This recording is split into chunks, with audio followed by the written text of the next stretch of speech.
I still remember the exact moment my dreams shattered. January 15th, 2023. I was sitting in Grandpa's oak-paneled office, the same one where he'd taught me to read spreadsheets when I was 12. I was 29 years old, holding a quarterly report, showing we'd just hit $82 million in revenue, up 47% from the previous year. The numbers were beautiful. Everything was perfect. I'd love to know which corner of the globe you're watching from. And if this story speaks to you, make sure to subscribe. Tomorrow's video is one you absolutely can't miss.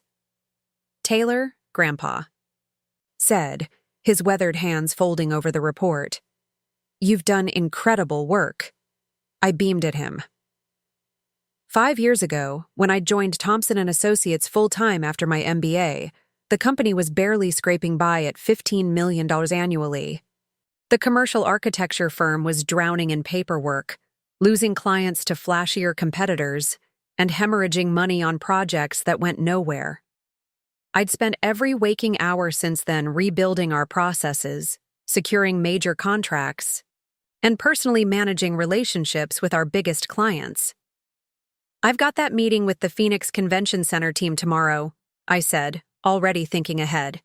If we land that project, we're looking at another $12 million next quarter, he nodded slowly. That's when I noticed something strange in his expression, a heaviness I hadn't seen before. Taylor, I need to tell you something. I'm stepping down next month. My heart leaped. This was it. The moment I'd been working toward.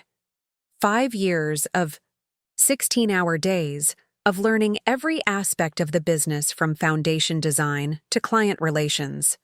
I'd proven myself in every department. Even our toughest project managers respected my decisions. And, he continued, I've decided that Olivia will be taking over as CEO. Time stopped. I felt the blood drain from my face. Olivia. My sister Olivia was 32 and hadn't set foot in the office in 3 years. She lived in Manhattan, working as a social media influencer with 500,000 followers. Her last attempt at a real job had been 2 years ago when she tried to launch a lifestyle brand that folded after 6 months.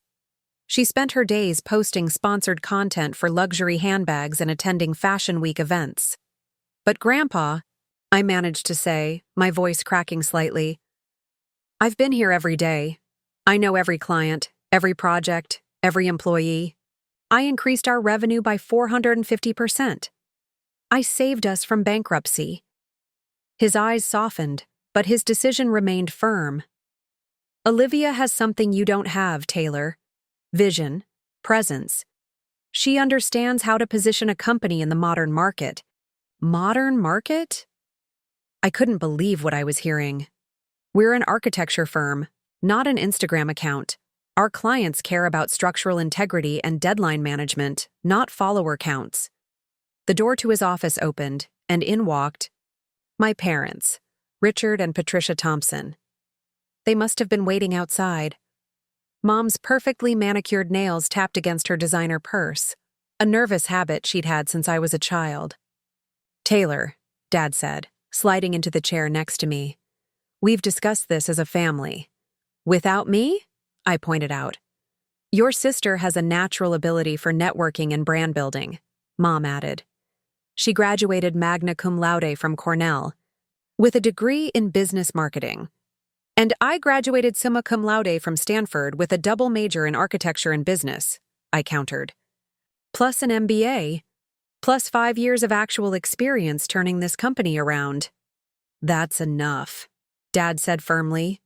Olivia has secured several high-profile meetings already. She's bringing fresh energy to the company. Grandpa held up his hand. I've made my decision. Taylor, you've been invaluable, truly. You'll remain as senior project director. It's a crucial role. I stared at him, the man who'd taught me everything about this business, who'd taken me to job sites when I was 14, explaining load-bearing calculations and client psychology. Who'd said I had the mind of a builder and the heart of a leader? You can't be serious, I whispered. Very serious, came a voice from the doorway. Olivia glided in, wearing a $3,000 Chanel suit, her blonde hair perfectly styled. She'd always looked like our mother, tall, elegant, commanding attention without trying. "Hi, Taylor. Sorry you had to find out this way." She didn't look sorry. She looked triumphant. "This is insane," I said, standing up so fast my chair rolled backward. "You don't know the first thing about commercial architecture.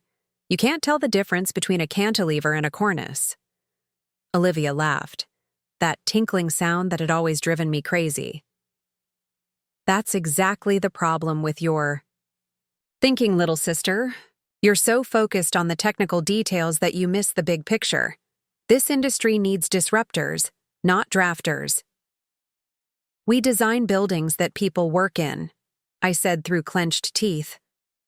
"Buildings that need to be safe and functional. This isn't a lifestyle blog." "Everything is a lifestyle now," she replied smoothly. "And our clients are real people with modern expectations.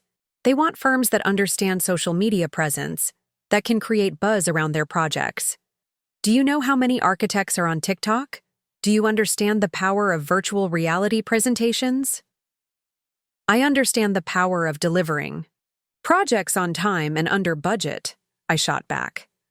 Grandpa cleared his throat. "The decision is final. Olivia takes over March 1st. She'll have full autonomy to reshape the company as she sees fit." I looked around the room, at Grandpa, whose face remained impassive, at my parents, who wouldn't meet my eyes, at Olivia, who was already scrolling through her phone. The quarterly report still sat on the desk, the one showing our best performance in company history. "You're making a mistake," I said quietly. "Time will tell," Grandpa replied. I walked out of that office in a daze. The hallway seemed longer than usual, the framed architectural drawings on the walls blurring together. 5 years of my life. $82 million in revenue. None of it mattered. In the parking garage, I sat in my car for 20 minutes before I could drive. I'd put everything into this company. My weekends, my relationships, my health. I learned AutoCAD on my own time, studied green building standards until 3 a.m., and personally managed the Portland airport renovation that saved us from bankruptcy. That night, in my small apartment in Bellevue, I opened a bottle of wine and stared at my laptop screen. My resignation letter was already half written before I realized what I was doing. Then I deleted it. Quitting now would prove them right, that I couldn't handle the pressure, that I was just a technical person who couldn't see the bigger picture. The next morning, I showed up to work at 6 a.m. like always. The Phoenix Convention. Center team was flying in for our 9 a.m. presentation. I'd spent 3 weeks preparing, running simulations on traffic flow patterns, coordinating with city planners, designing sustainable HVAC systems that would cut their operating costs by 35%. By 8:45, I was in the conference room, adjusting the projector for the 5th time. The client team arrived, 3 executives and a CFO who'd flown in specifically for this meeting. I knew them all by name, knew their concerns, knew exactly what they needed to hear. At 9:05, Olivia strolled in wearing a different designer suit, accompanied by a photographer. "Sorry I'm late," she announced. "Traffic was crazy. Oh, you must be the Phoenix team. I'm Olivia Thompson, incoming CEO." She hadn't prepared. She'd literally never looked at the proposal. For the next hour and 15 minutes, I watched her fumble through questions, confusing load-bearing requirements with aesthetic preferences, promising delivery timelines that were physically impossible. The CFO kept glancing at me. Finally, he interrupted one of Olivia's tangents about reimagining spatial storytelling. "Ms. Thompson," he said politely, "we've been working closely with Taylor here for the past month. She seems to have a firm grasp on the technical requirements. Perhaps she could address our specific concerns about the foundational engineering challenges?" Olivia's smile tightened. "Of course. Taylor is wonderful with details." "Taylor?" I stepped forward and spent 20 minutes answering every technical question, walking them through our proprietary solutions, explaining how we'd save them both time and money while exceeding all safety requirements. The Phoenix team left without committing to anything. The CFO shook my hand and said, "We'll be in touch." But I could see the doubt in his eyes. They'd come expecting professionalism and expertise. They'd gotten a photo shoot. That afternoon, my phone rang. It was Michael Chen, our project manager on the Seattle waterfront development. We'd been working on it for 18 months, a 45,000 million mixed-use complex that was supposed to be our signature project.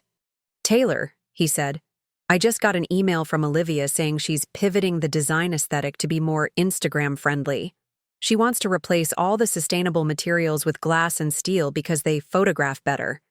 Do you know what that'll do to our budget?" I closed my eyes. About $3.2 million in overages and 6 months of delays for the permitting changes. Exactly. What should I tell the client? "I'll handle it," I said, though I had no idea how. That evening, I got a text from my college roommate, Sarah, who now worked in corporate law.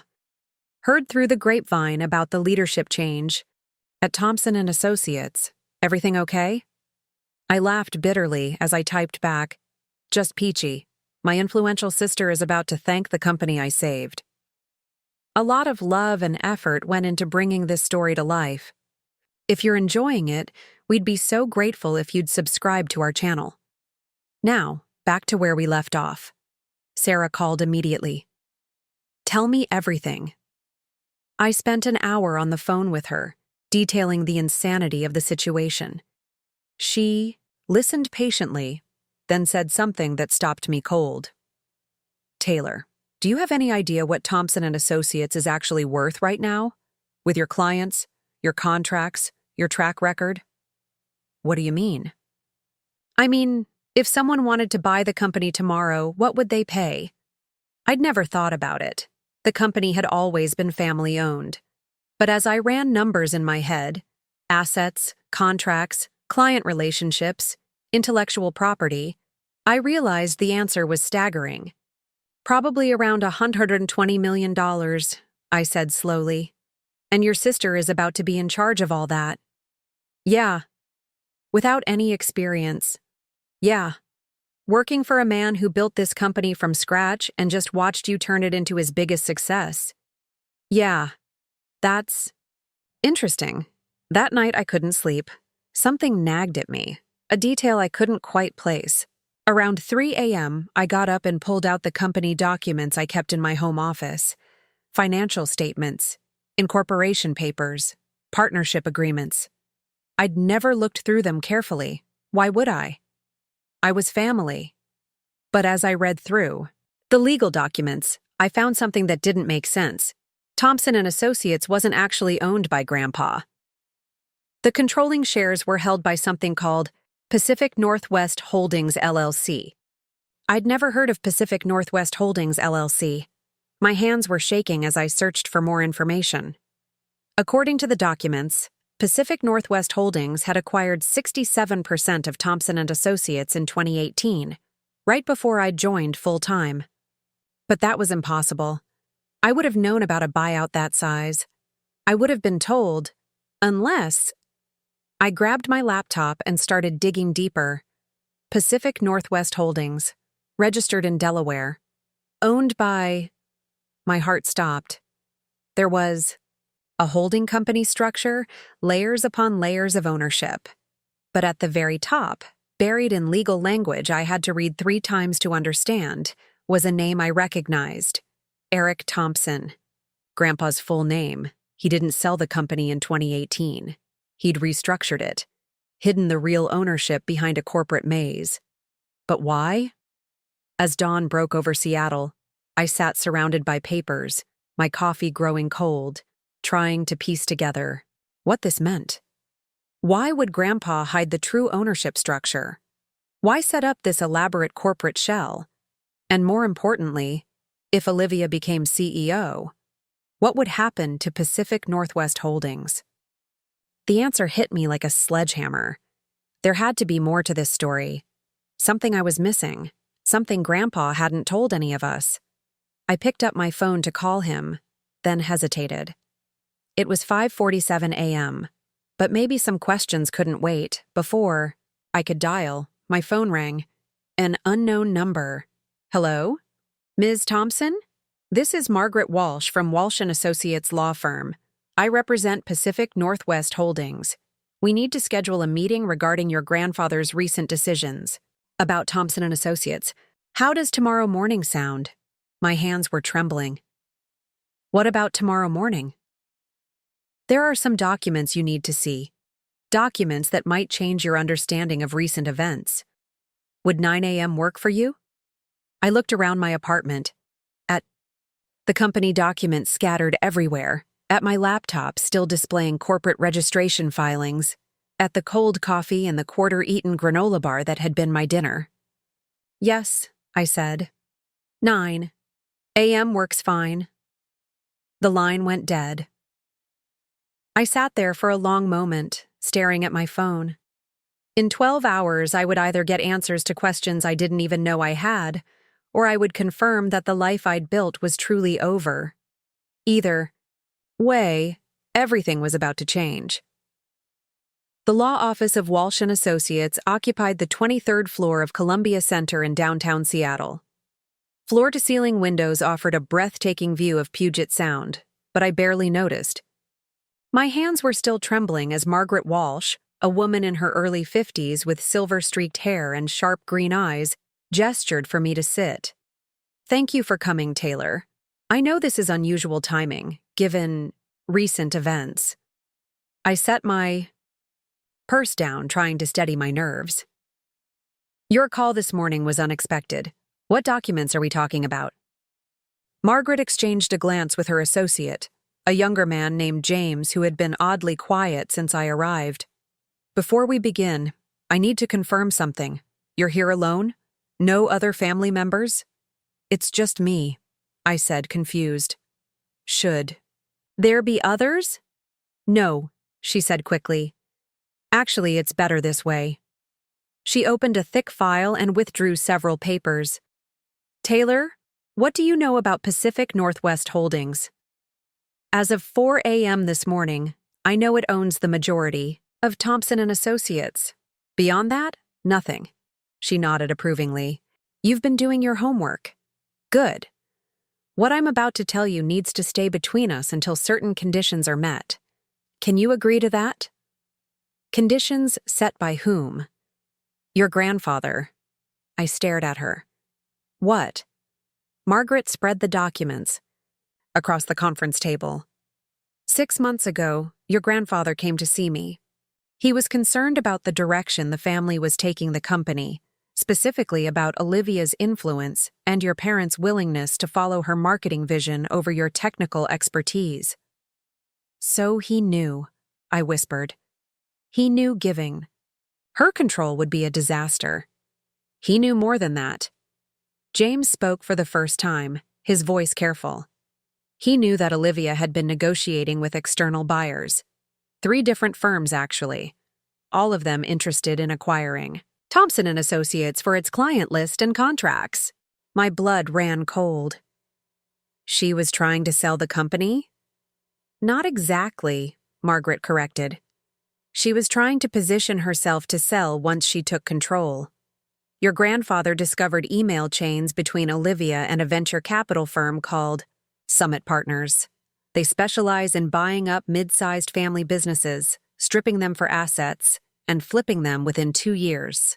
I thought back to all those meetings Olivia had mentioned, all those high-profile contacts she was making. My God, that's why she wanted control. Not to run the company, to sell it. Precisely.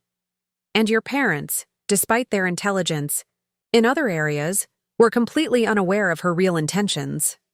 Margaret handed me a printed email exchange. The first message was dated 3 weeks ago, 2 days before Grandpa's announcement about his retirement. From Olivia, thompsonemail.com. Jake, Morrison is Summit Partners. Com subject, re. Acquisition timeline. Jake, ready to move forward as discussed. COO transition happening March 1st. Asset evaluation complete at $127. You'll have exclusive negotiating rights once I'm in position. Looking forward to our Cabo meeting next week. Best, I read it 3 times. My hands were shaking so badly. I had to set the paper down. He knew, I said again. Grandpa knew she was going to sell everything he built. He also knew, Margaret said gently, that you were the only one who could save it. Your parents are wonderful people, but they've always seen the company as a financial asset, not as a legacy. You're the only one who truly understands what Thompson and Associates means to the employees, to the community, to the architectural integrity he spent 40 years building. So why not just stop her? Why not tell my parents? Why not fight this in court? James leaned forward. Because he needed proof. More importantly, he needed Olivia to reveal her true intentions completely. If he'd blocked her appointment based on suspicions, she could have claimed discrimination, family favoritism, even sued for damages. The company would have been tied up in litigation for years. But now she's going to destroy everything. Not if you help us, Margaret said. Your grandfather set up something he called an insurance policy. He wanted you to discover Pacific Northwest Holdings on your own, which you did, faster than he expected, I might add. He knew your analytical mind would lead you to the truth. She pulled out another document. This is a clause in the corporate structure of Pacific Northwest Holdings. If the current acting CEO of Thompson and Associates attempts to sell, merge, or fundamentally alter the business model of the company within the first 18 months of taking control, ownership reverts to the person who has demonstrated the most consistent commitment to the company's core values. I stared at the legal language, trying to process what I was reading. What does fundamental alteration mean? Anything that deviates from the current business model by more than 30%. That includes replacing sustainable materials with cheaper alternatives, abandoning current projects midstream, or changing the company's focus from commercial architecture to real estate development. And Olivia's already started doing exactly that. Yes. The Seattle waterfront project, the Phoenix Convention Center, the environmental building standards you implemented, she's trying to reverse all of them.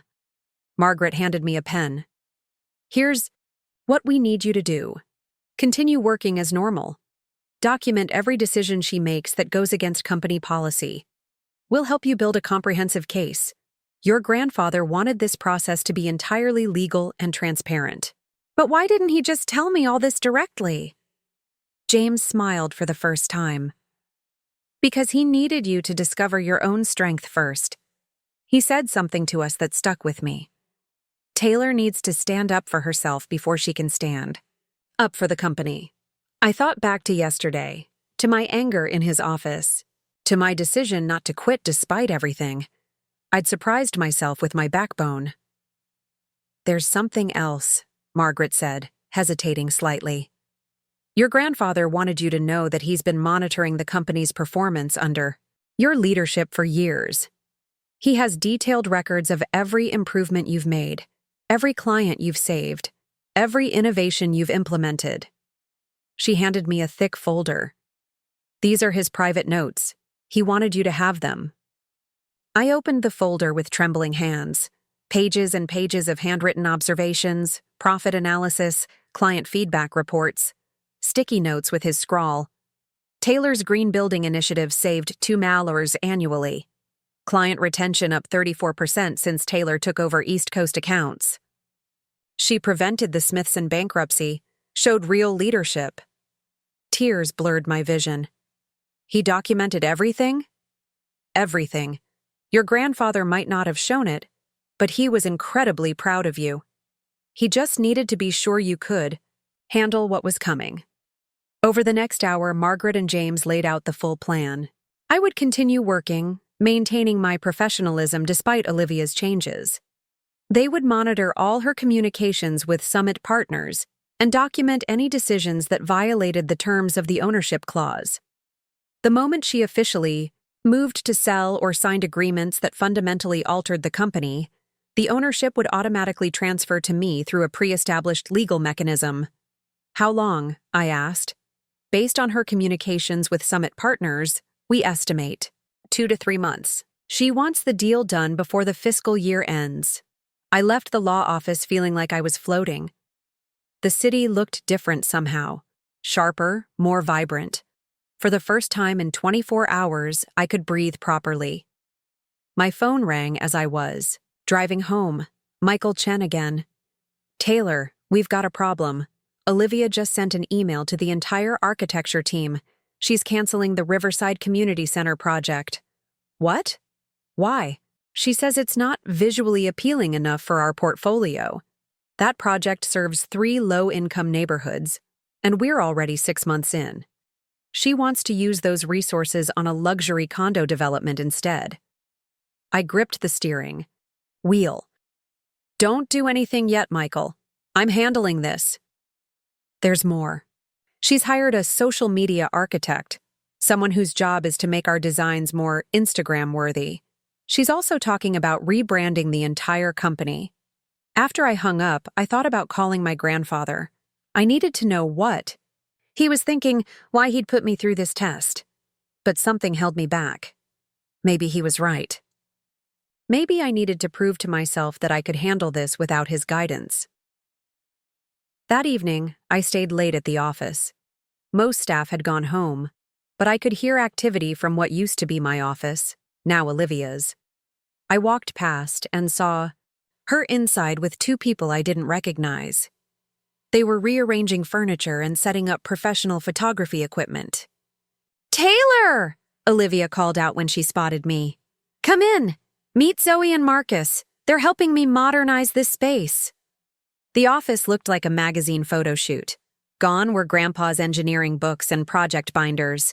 The walls were now painted white with floating shelves displaying architectural models arranged more for aesthetics than functionality.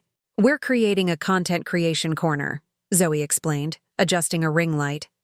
Olivia's planning to document her leadership journey for LinkedIn and TikTok. Very important for personal branding. I watched Marcus position a minimalist desk that probably cost more than most of our field equipment. What about the project files? I asked. Oh, those old things? Olivia waved dismissively. I'm digitizing everything. We're moving to a completely paperless system. Much better for the image. Those files have handwritten notes from 20 years of projects. They're invaluable references. Everything important is in the cloud now, she said confidently. Besides, clients don't want to see dusty old binders.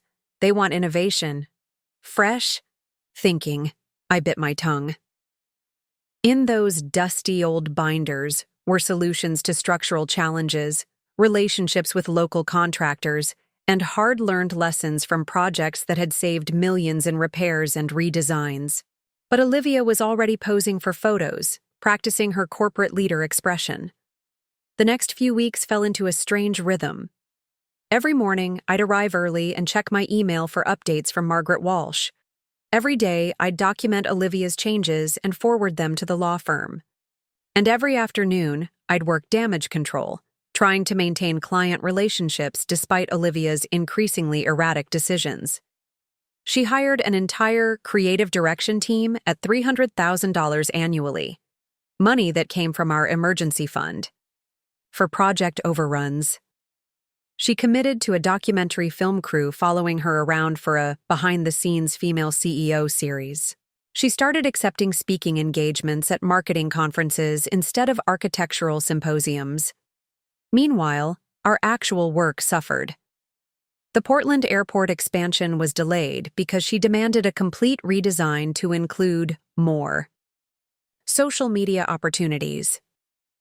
The Everett Hospital project stalled when she insisted on using an unproven smart glass technology that looked better in renderings but hadn't passed safety certifications.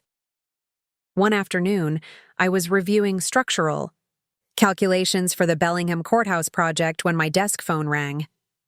Ms. Thompson, this is Dr. Angela Rodriguez from the University of Washington. I'm trying to reach Olivia. but her assistant said she's in a podcast interview. I knew Dr. Rodriguez. She was chair of the Sustainable Architecture Initiative, and we'd been working with her on a green building pilot program. I can help you. Is everything okay? Well, we received notice that Thompson & Associates is withdrawing from our research partnership. Something about the project not aligning with the company's new vision. My heart sank. I'd developed that partnership over 2 years. It provided free research assistance, brought in prestigious projects, and positioned us as leaders in sustainable design. Give me 24 hours, I told her. I'll sort this out. But when I confronted Olivia, she barely looked up from her phone. Oh, that university thing? Yeah, I cut it. 0 ROI. They don't even have good Instagram metrics. Dr. Rodriguez's research helped us develop the water reclamation system that won us the Environment Innovation Award. That partnership brings credibility. Taylor, she interrupted, you're still thinking like an old-school architect. We need partnerships that amplify our brand. I'm in talks with 3 lifestyle influencers who have millions of followers. Imagine the exposure when they feature our buildings in their content. That night, I met Sarah for drinks at a wine bar in Fremont. I needed to talk to someone outside this insanity. So your sister is turning an architecture firm into an influencer agency? She summarized after hearing the latest updates. Basically, she's destroying everything we built, but doing it legally. Every decision she makes is technically within her authority as CEO. Sarah took a sip of her Cabernet. Taylor, I've been thinking. When this ownership transfer happens, and Margaret seems confident it will, have you considered what comes next? Managing a company is different from saving it. What do you mean? I mean, when you become CEO, you'll need to rebuild, but you'll also need to learn from this experience. Sometimes destruction shows you what's really valuable. I stared into my wine glass. She was right. In trying to save everything exactly as it was, I hadn't considered that maybe some changes were needed. Not Olivia's changes, those were purely cosmetic and profit-driven, but changes that could make us stronger. Maybe, I said slowly. This is teaching me something about balance. I've always focused on the technical side, the details. Maybe that's why Grandpa let Olivia expose her real agenda, so I could see that leadership needs more than just expertise. Exactly. And now you're learning it without actually destroying the company, because legally, she can't complete any sale until you let her. I looked at Sarah sharply. What? She grinned. You're listed as a signatory on all major contracts, aren't you, from your 5 years of managing projects? Olivia can negotiate all she wants, but she can't finalize a sale without certain signatures, including yours. I hadn't thought about that. In my panic over losing control, I'd forgotten that my deep involvement in the company had given me legal protection. Olivia could make cosmetic changes, but the core business, the contracts, the projects, the client relationships, those required my approval too. For the first time in weeks, I laughed. Really laughed. You know what? I think I'm starting to understand what Grandpa was doing. This isn't just about saving the company. It's about becoming the leader I never thought I could be. My phone buzzed with a text. It was from a number I didn't recognize. Dinner Sunday, 5 p.m. My house. We need to talk. Grandpa.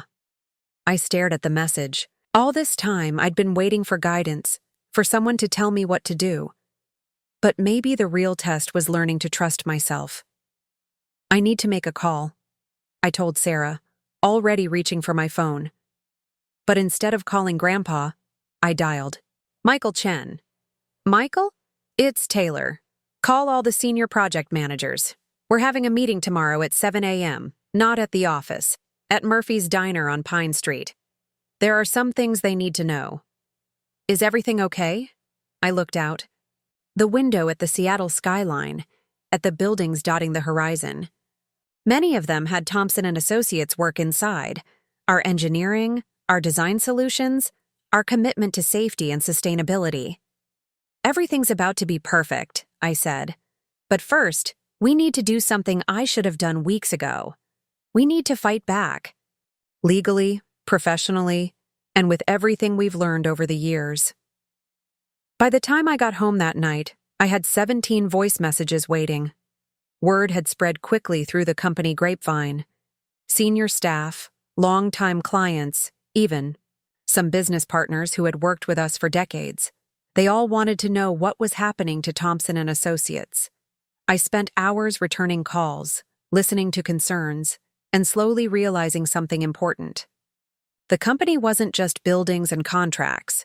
It was people, hundreds of them, and most of them were looking to me for answers, not Olivia. The next morning, Murphy's diner was packed. I'd expected maybe 10 people. Instead, over 40 employees had shown up: architects, engineers, project managers, site supervisors, even some administrative staff. They filled every booth and lined the walls. "Thank you all for coming," I began, my coffee cup trembling slightly in my hands. "I know things have been concerning lately." "Concerning?" interrupted Frank Martinez, our senior structural engineer who'd been with the company for 15 years. "Olivia tried to kill the Children's Hospital Emergency Wing project yesterday. Said it wasn't aesthetically bold enough." Murmurs of agreement rippled through the crowd. Other stories emerged: canceled community projects, abandoned sustainability initiatives, terminated vendor relationships, and worst of all, the hiring freeze that had stopped us from bringing in the junior architects we'd promised positions to. "I can't promise specifics about what's coming," I said carefully, mindful of the legal constraints Margaret had outlined. "But I can promise you this. Everything you've built here, everything we've accomplished together, it's not going to disappear. The real Thompson and Associates, the one your grandfather founded on integrity and excellence, that's worth fighting for." As I spoke, I saw something shift in the room. These people weren't just employees.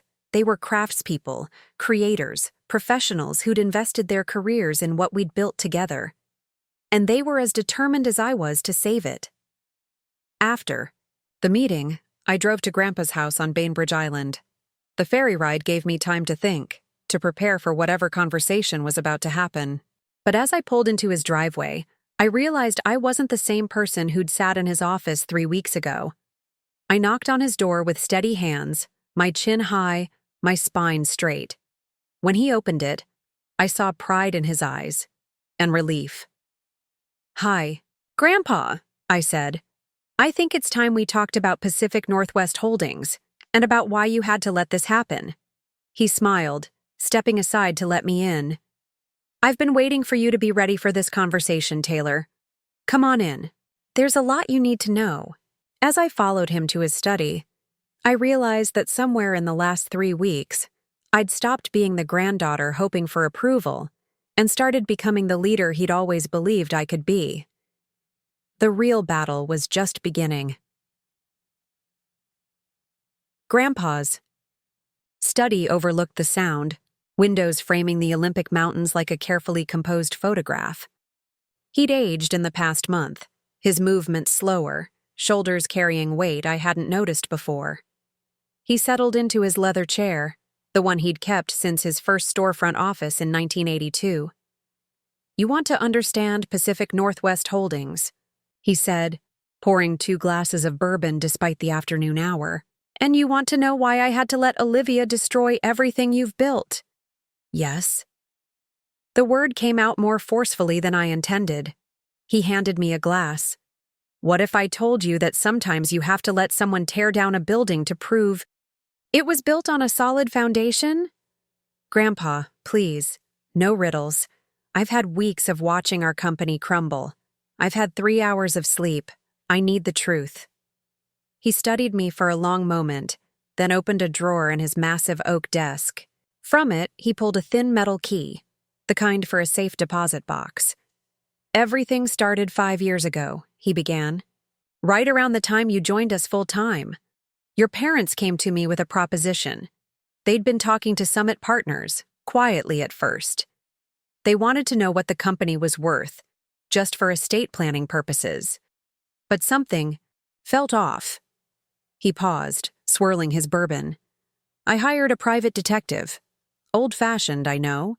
But sometimes you need eyes and ears where you can't be yourself. What I discovered. He shook his head. Your mother and father had been planning to sell Thompson & Associates for almost 3 years. They'd decided that maintaining the company was too much work, too much risk. What? I nearly dropped my glass. But Dad has always been so involved.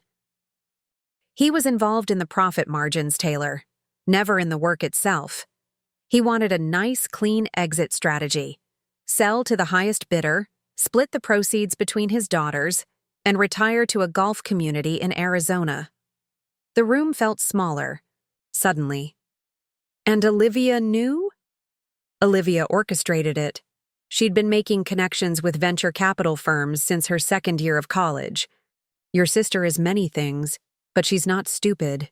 She knew exactly what Summit Partners specialized in: asset stripping. Buy family businesses, extract maximum value in 18-24 months, then flip them to larger corporations. I set down my glass, with trembling hands. My God, so everything she's doing now, destroying our sustainable projects, alienating our staff, it's intentional. Of course it's intentional. She doesn't want to run an architecture firm. She wants to create the appearance of a company ready for acquisition.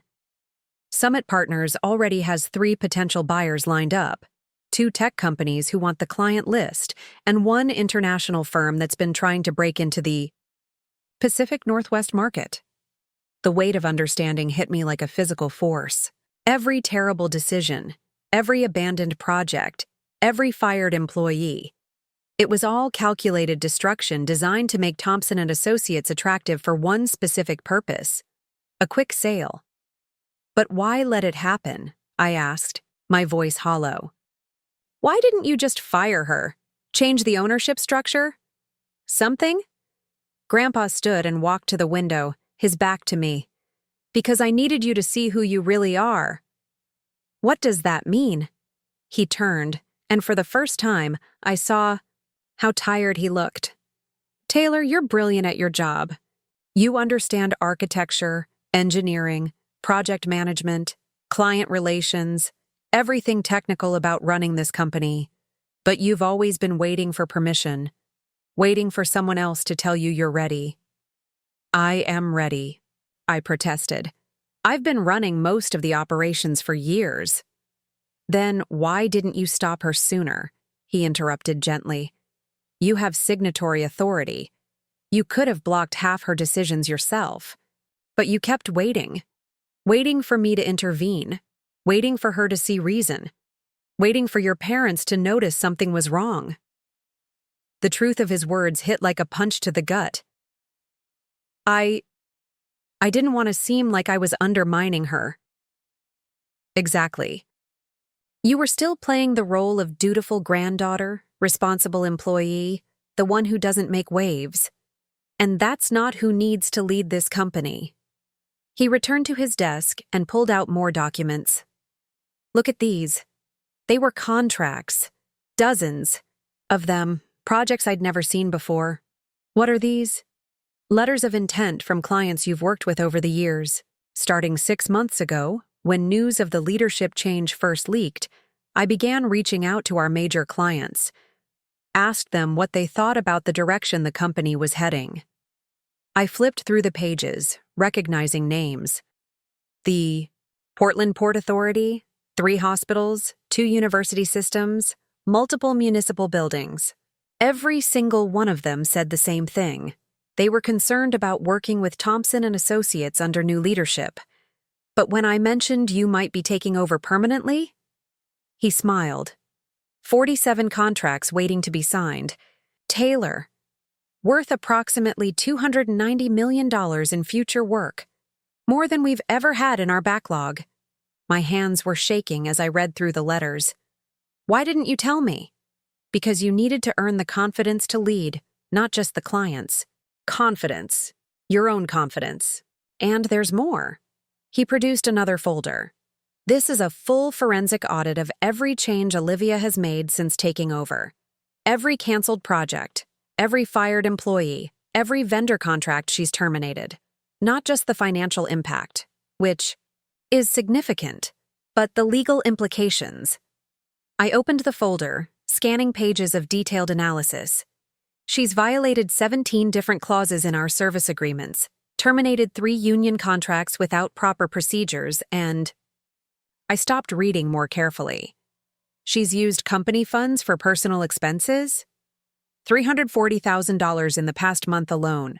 Private jets, high-end photography crews, personal stylists, all charged to company accounts. Plus, she's hired 6 of her influencer friends as consultants at $15,000 a month each.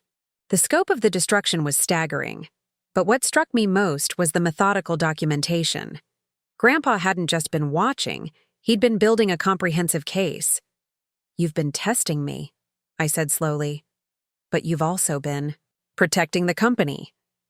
I've been doing what every founder eventually has to do, deciding who inherits not just the assets, but the responsibility and the legacy. He sat back down, suddenly looking every bit his 78 years. "Taylor, I've drafted my will 17 times in the past 2 years. Do you know how many of those versions left the company to Olivia?" No. 0. Even before I discovered the Summit Partners connection, I knew she didn't have the right mindset. But I also knew that simply handing you control wouldn't prepare you for what comes next. What comes next? He pulled out his phone, showing me a series of text messages. "These are from the past 48 hours. Summit Partners is getting nervous. They've invested considerable resources in this acquisition, and they're starting to realize that Olivia can't deliver what she promised." I read the messages, my heart rate increasing with each one. Board meeting Monday. They want a full financial audit before proceeding. Legal says architectural integrity clauses are more extensive than expected, may limit asset strip options. Client. Retention numbers are worse than projected, major revenue sources dependent on Thompson family knowledge. "They're backing away from the deal," I whispered. "They're getting ready to cut their losses, which means Olivia is about to become desperate." He leaned forward, grabbing my hands. "Taylor, this is when it gets dangerous. When people who've overextended themselves realize they're about to lose everything, they make catastrophic decisions." "What kind of decisions?" "The kind that could permanently damage the company. The kind that could force sales of assets, termination of key personnel, or even Chapter 11 reorganization if mismanaged." My phone buzzed. A text from Michael Chen. "Emergency. Olivia just fired the entire Sustainable Architecture division. Trying to liquidate $12 million in specialized equipment. Says we're pivoting to pure commercial luxury market." "It's happening now," I said, showing Grandpa the message. He nodded grimly. "The Sustainable division represents 35% of our revenue and includes several long-term government contracts. Dismantling it triggers massive penalty clauses." Another text. "She's also trying to break the union contracts for our construction supervisors. Says they're not aligned with modern agile business practices." I stood up abruptly. "I have to stop this. If she terminates those union contracts improperly, we'll have lawsuits that could—" "Sit down, Taylor." Something in his voice made me pause. He wasn't telling me to stop. He was telling me to think. "You're going to stop her," he continued. "But not by rushing in and trying to fix everything yourself. That's what you've been doing for weeks. Running. Damage control, putting out fires, maintaining the illusion that everything's fine. Then what?" He handed me the key I'd noticed earlier. "This is for a safe deposit box at First National Bank. Box 1247. Inside, you'll find several things.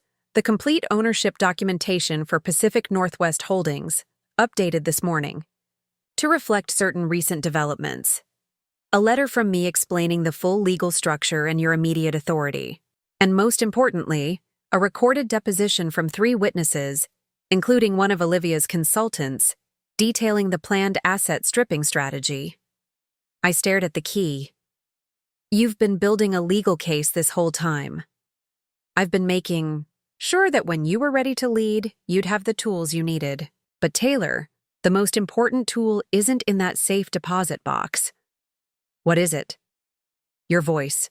Your willingness to stand up, not just for the company, but for yourself, for what you know is right. He placed both hands on his desk, leaning forward. Tomorrow morning there's a board meeting. Olivia called it. She's planning to present a strategic realignment proposal, which is corporate speak for I'm burning everything down for a quick sale. My phone buzzed again. This time it was Margaret Walsh. Emergency filing complete. You're now CEO of Pacific Northwest Holdings effective immediately. All decisions made by the acting CEO at Thompson & Associates require your approval. Legal. Documentation being delivered to your address within the hour.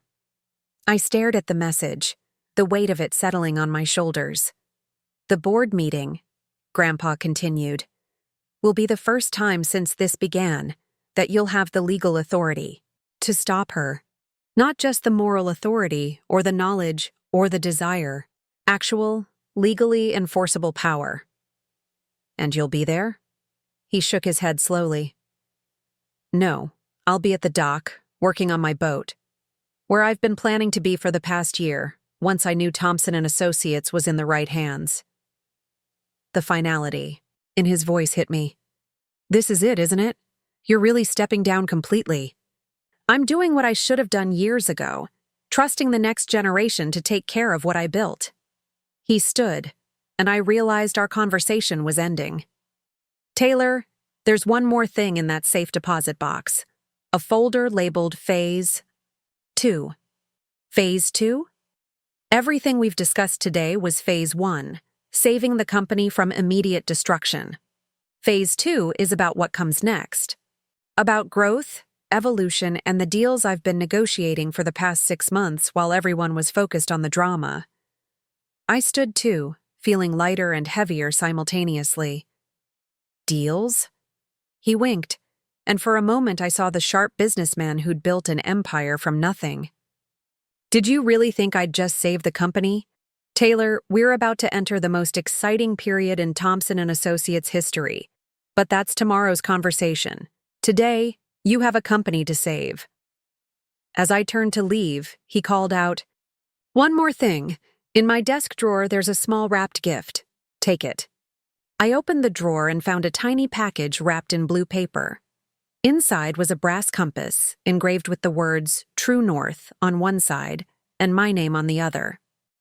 Your grandmother gave this to me the day I opened our first office. He said softly. It always points to what matters most. Not what others think you should do, but what you know is right. I closed my fist around the compass, feeling its solid weight.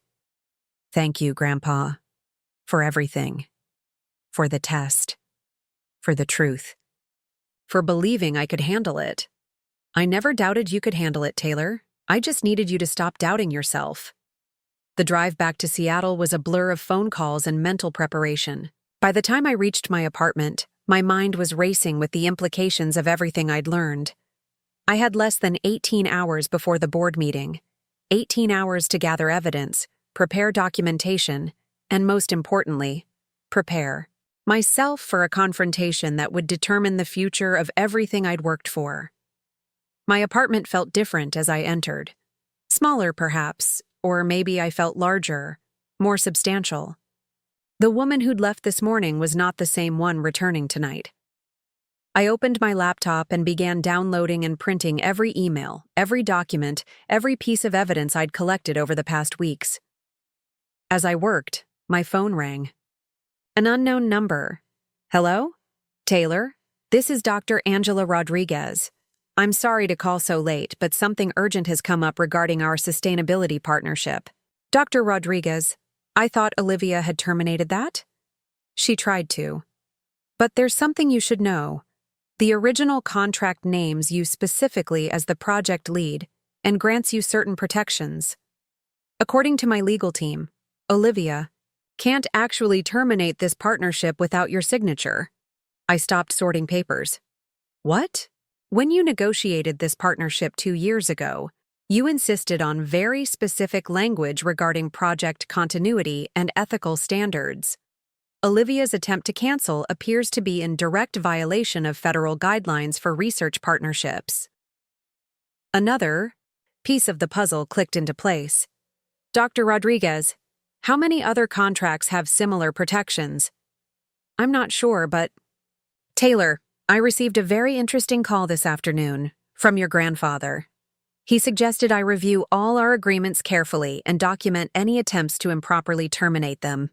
After hanging up, I sat at my kitchen table, surrounded by papers, my grandfather's compass in my palm. Everything was connected. Every move Olivia had made, every protection Grandpa had built in, every lesson I was meant to learn, it all led to tomorrow. My phone buzzed with one final message for the night, this time from a number I didn't recognize. B.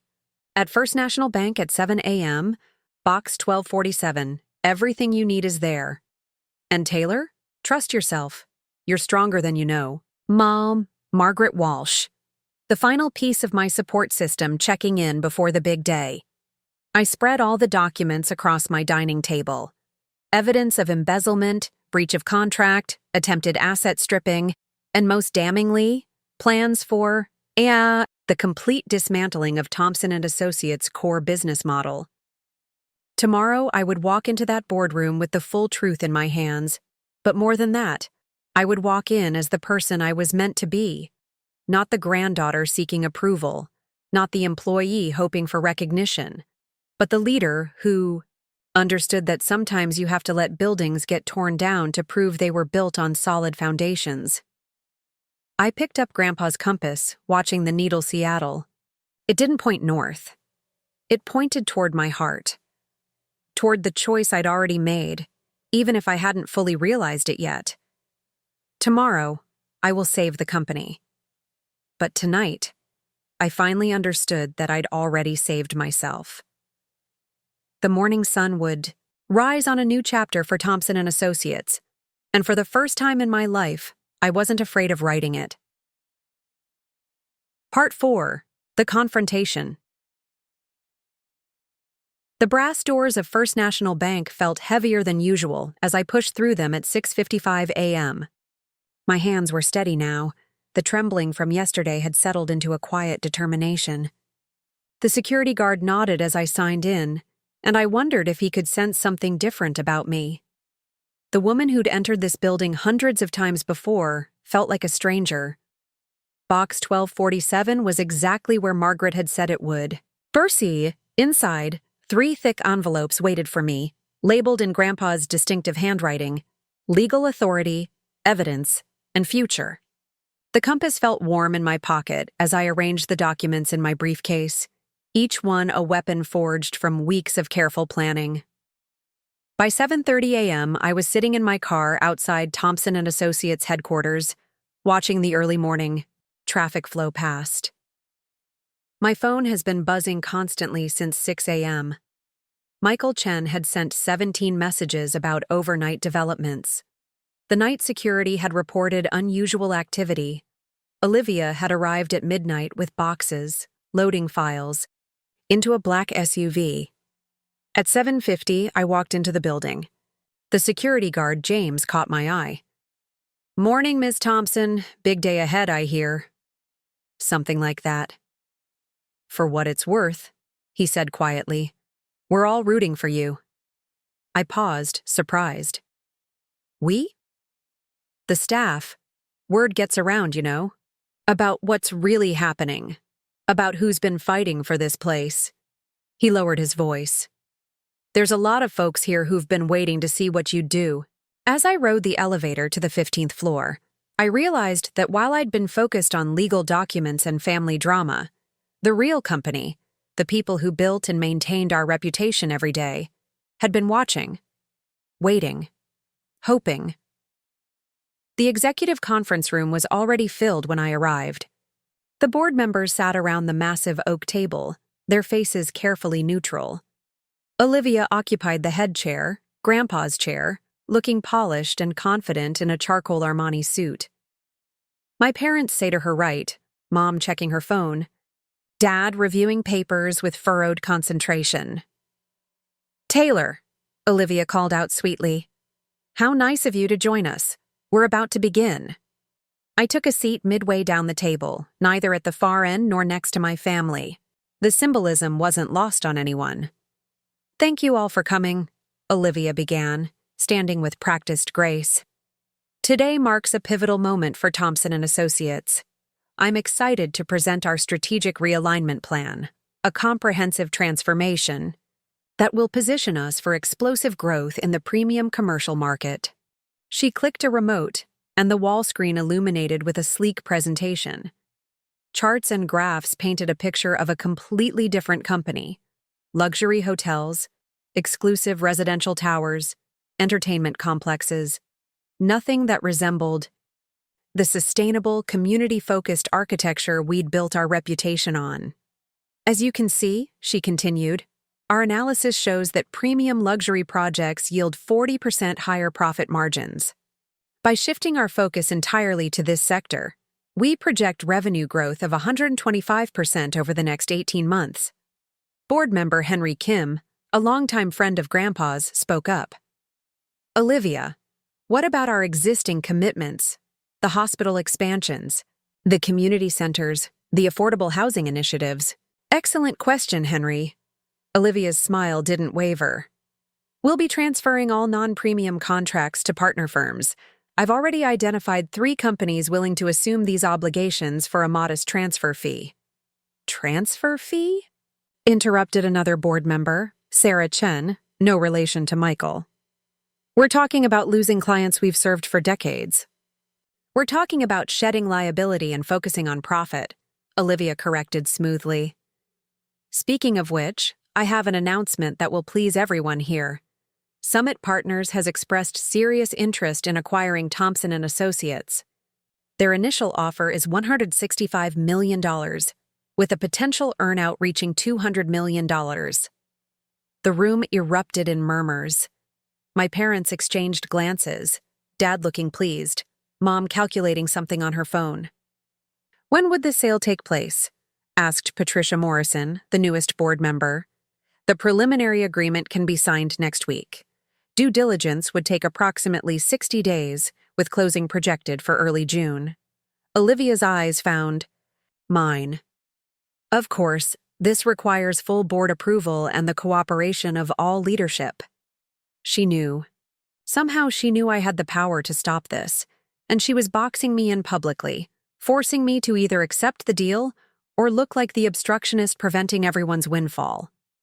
Before we vote, I said, my voice carrying clearly despite my racing heart. I have some information the board should consider. Olivia's expression tightened almost imperceptibly. Taylor, we're following a specific agenda.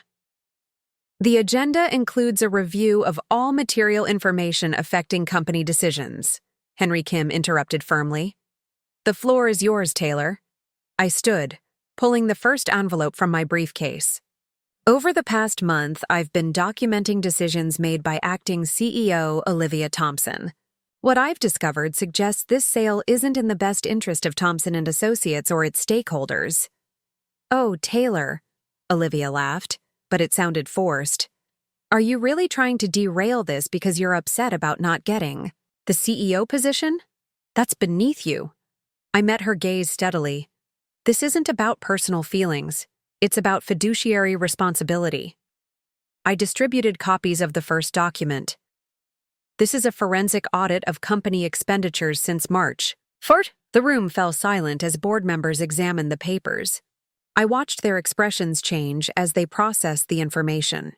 Private jet charters totaling $47,000, personal shopping trips charged to company credit cards, 6 family members added to payroll at executive salaries with no defined job. Responsibilities. These are preliminary numbers, Olivia said quickly. Simple accounting discrepancies that. Page 3 details the termination of 23 employees in our Sustainable Architecture division, I continued. All union workers, all terminated without following proper procedures. Page 5 shows the cancellation of 6 major contracts, triggering penalty clauses totaling $4.2 million. Strategic realignment requires tough decisions, Olivia insisted, but her confidence was wavering. Strategic or illegal? I asked, distributing the second document. This is a sworn affidavit from Jennifer Liu, one of your 6 consulting hires. She details meetings where you explicitly discussed how to devalue community-focused projects to make them easier to abandon. She also confirms that Summit Partners has been advising you on these decisions since January, before you were even appointed CEO. The room's energy shifted palpably. Board members leaned forward, reading intently. Mom's face had gone pale. Dad was no longer smiling. That's privileged information, Olivia snapped. Jennifer signed an NDA, which becomes void when fraudulent activities are involved, Margaret Walsh said from the doorway. I hadn't seen her enter, but her appearance was perfectly timed. She handed a folder to the board secretary.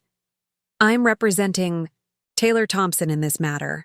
The documents being presented are part of an ongoing investigation into potential corporate malfeasance. Olivia's composure finally cracked. This is ridiculous. You're all being manipulated by Taylor's jealousy.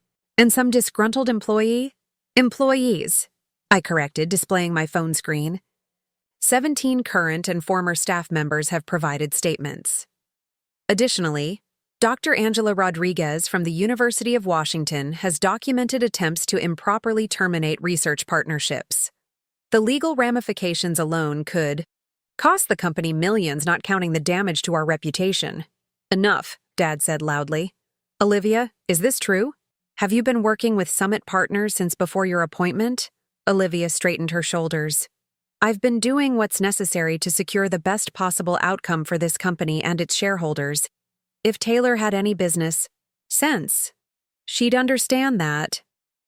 What I understand, I interrupted, is that you've been willing to destroy everything Grandpa built for a quick profit. And there's something else the board needs to know. I opened the third envelope, the one labeled Legal Authority. My hands were steady as I distributed the documents, though my heart was pounding so hard I was sure everyone could hear it. These are the complete ownership documents for Pacific Northwest Holdings LLC, updated as of yesterday morning. As you'll see, Pacific Northwest Holdings owns 67% of Thompson & Associates, and as of Monday morning, I am the sole owner of Pacific Northwest Holdings. The silence was deafening. Olivia sank slowly into her chair. What? Dad's voice was barely a whisper. The company was never actually yours to inherit, I explained, looking directly at him. Grandpa structured it this way 5 years ago. Every major decision requires approval from the Pacific Northwest Holdings representative, which is now me. Olivia cannot make any of these proposed changes without my signature. This is impossible, Mom said, reviewing the documents frantically. We would have known. Would you? Margaret Walsh interjected. These documents were filed properly and have been legally binding for years. The controlling interest has always resided with Pacific Northwest Holdings. Olivia was no longer trying to maintain her composure. You planned this. You and Grandpa, you planned all of this to humiliate me. No, I said firmly. We planned this to save the company. Your actions over the past month, the fiscal mismanagement, the breach of contracts, the attempted sale that would strip our assets, prove that this safeguard was necessary. I turned to address the full board. As the representative of Pacific Northwest Holdings, I am officially withdrawing Thompson & Associates from any discussions with Summit Partners. Furthermore, I'm proposing we return to our core mission of sustainable, community-focused architecture, while implementing strategic growth in sectors that align with our values. You can't do this! Olivia's voice rose to nearly a shout. I have contracts, agreements, commitments. Which you made without proper authority, Margaret replied coolly. Any agreements you've entered into without Pacific Northwest Holdings approval are legally void. The board members exchanged glances. Finally, Henry Kim spoke. Taylor, what exactly are you proposing going forward? I took a deep breath. This was the moment I'd been preparing for. Not just for weeks, but for years without realizing it. First, immediate reinstatement of all improperly terminated employees. Second, review and renewal of suspended community projects. Third, a full audit of all financial decisions made in the past month, with restitution where necessary. I paused, gathering my courage. And finally, I'm requesting a vote to officially appoint me as permanent CEO of Thompson & Associates. The room erupted. Olivia shot to her feet. This is theft, pure theft. It's justice, I replied calmly. And it's legal. Every step of this process has been documented and approved through proper channels. Dad! Olivia turned to our father desperately. Say something. She can't just… Richard, Margaret interrupted, addressing my father. You and Patricia were listed as employees of Thompson & Associates, not owners. The salaries and benefits you've received have been generous, but they were never ownership stakes.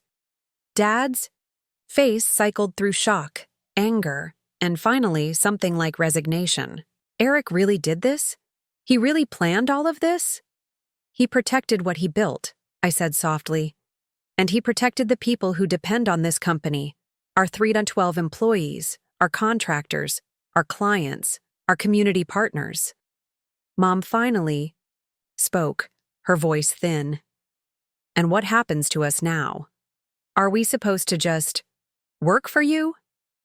For a moment, I saw them as they really were. Not the parents who had dismissed me, but confused people who'd built their identities around an illusion of control they'd never actually possessed. You have value here, I said.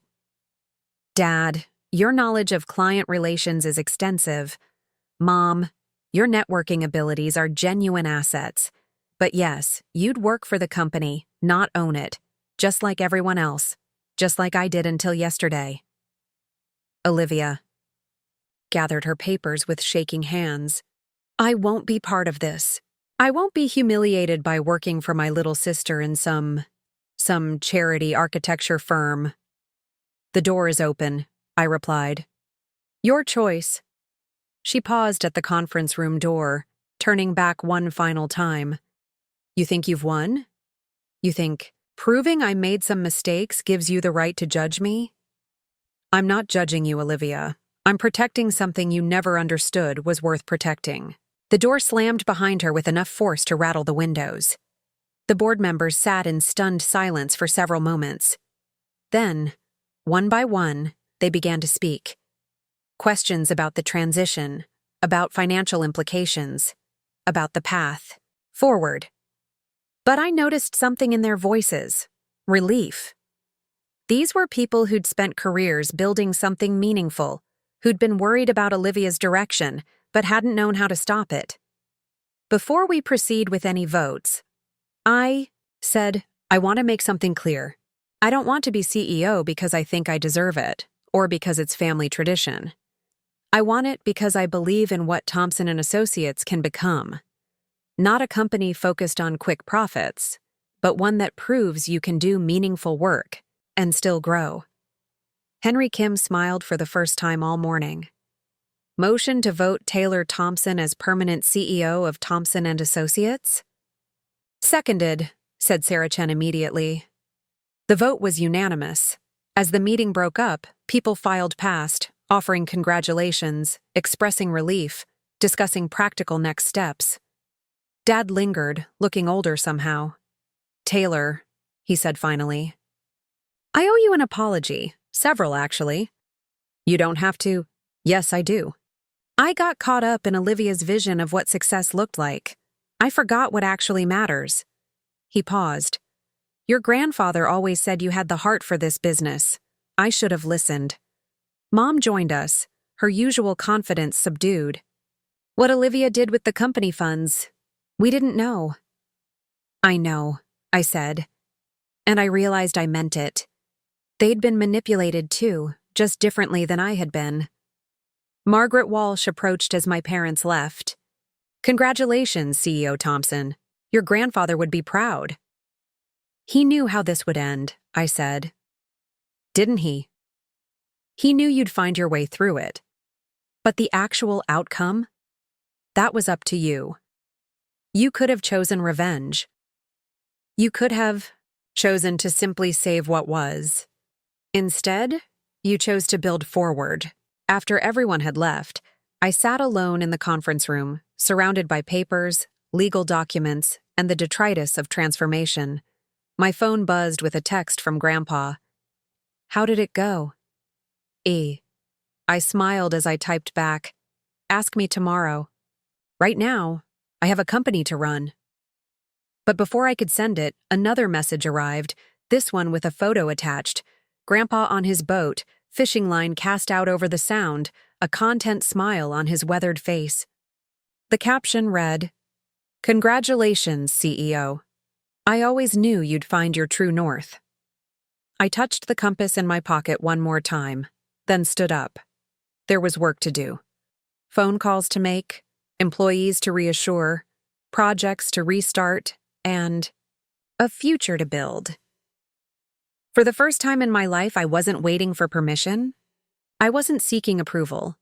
I was simply being exactly who I'd always been, with the power to act on it.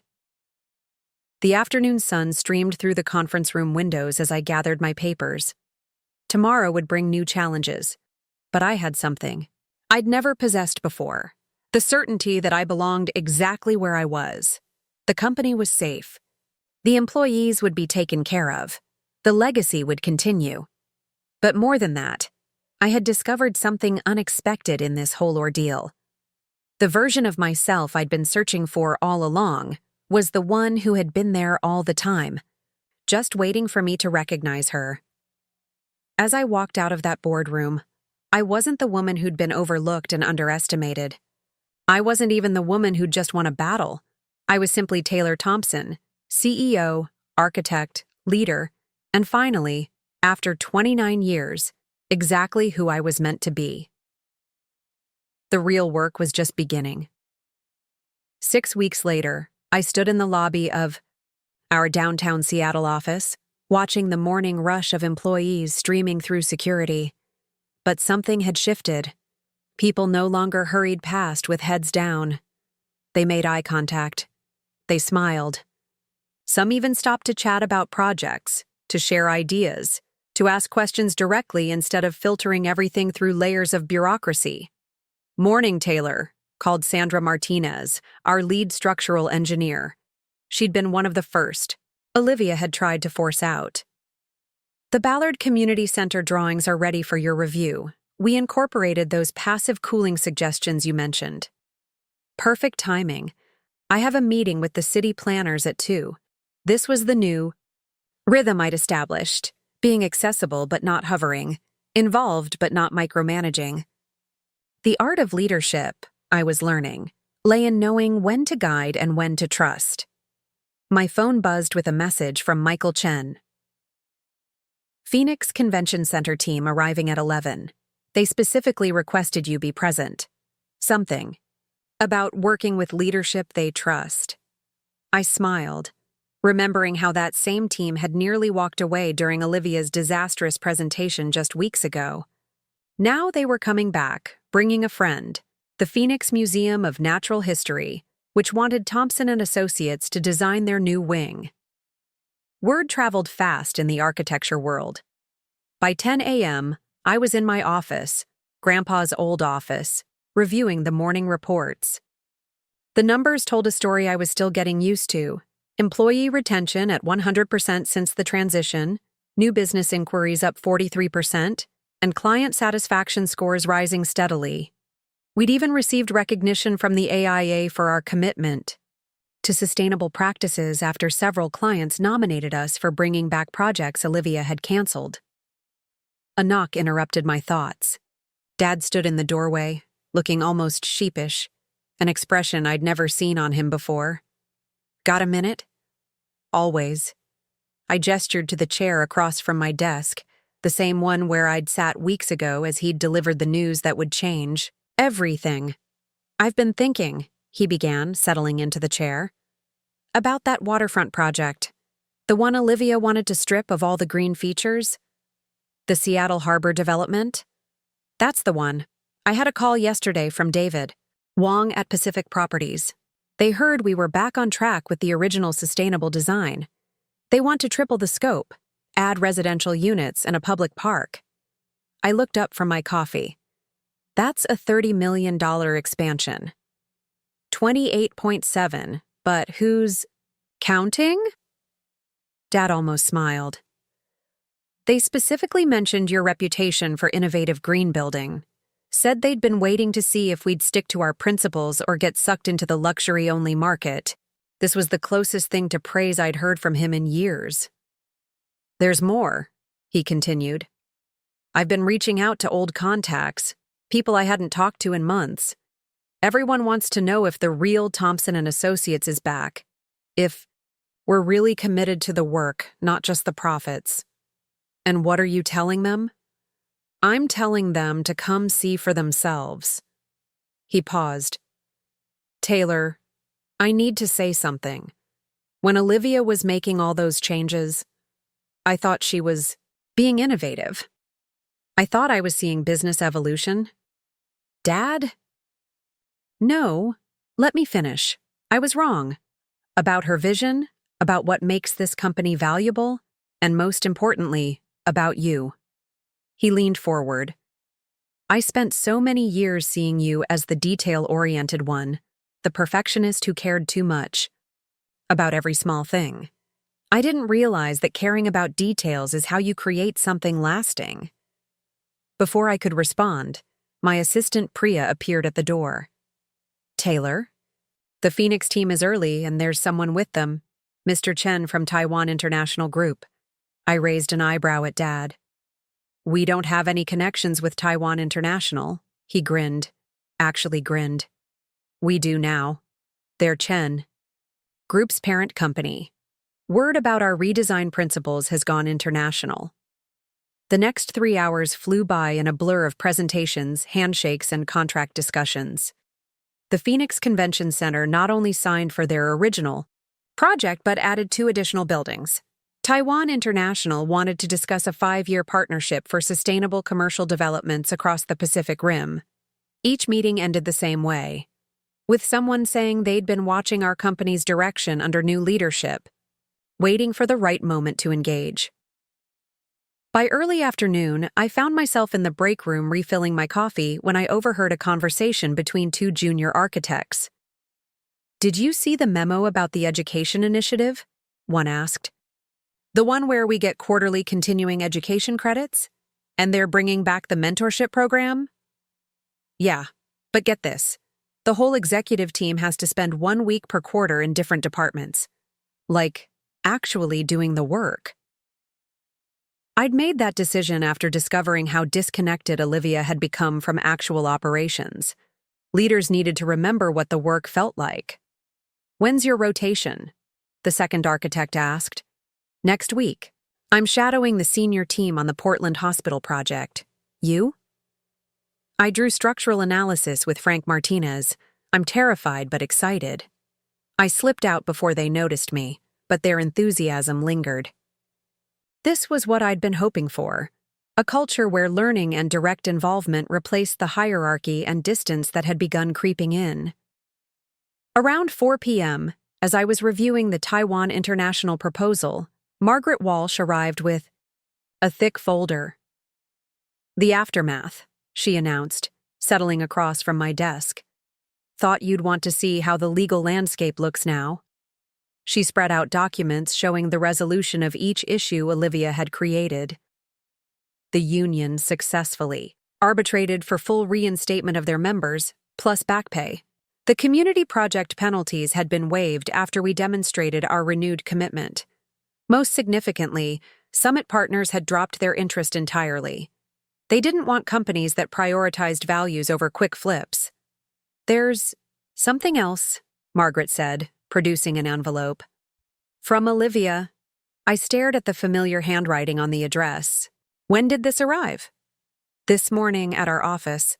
No return address, but the postmark is from New York. Inside was a single page. Taylor. I've spent 6 weeks angry. Angry at you, at Grandpa, at Dad, at everyone but myself. But yesterday, I walked past the Vancouver Children's Museum, the one our company designed in 2019.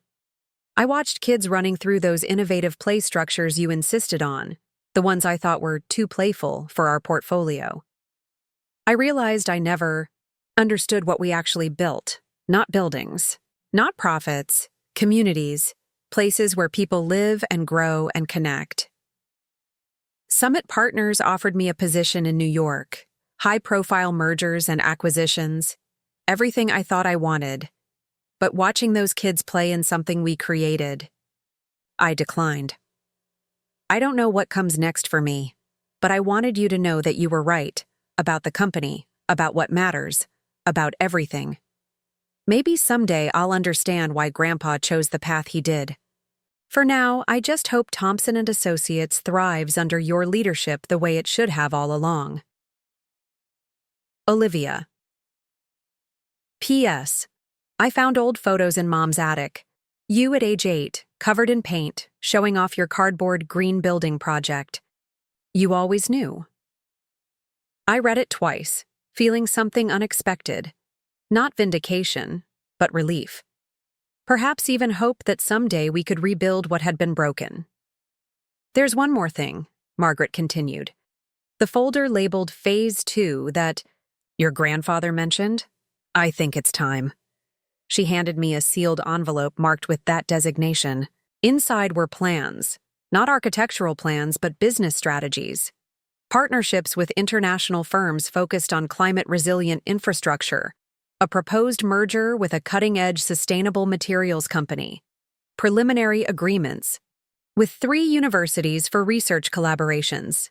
And at the bottom, a note.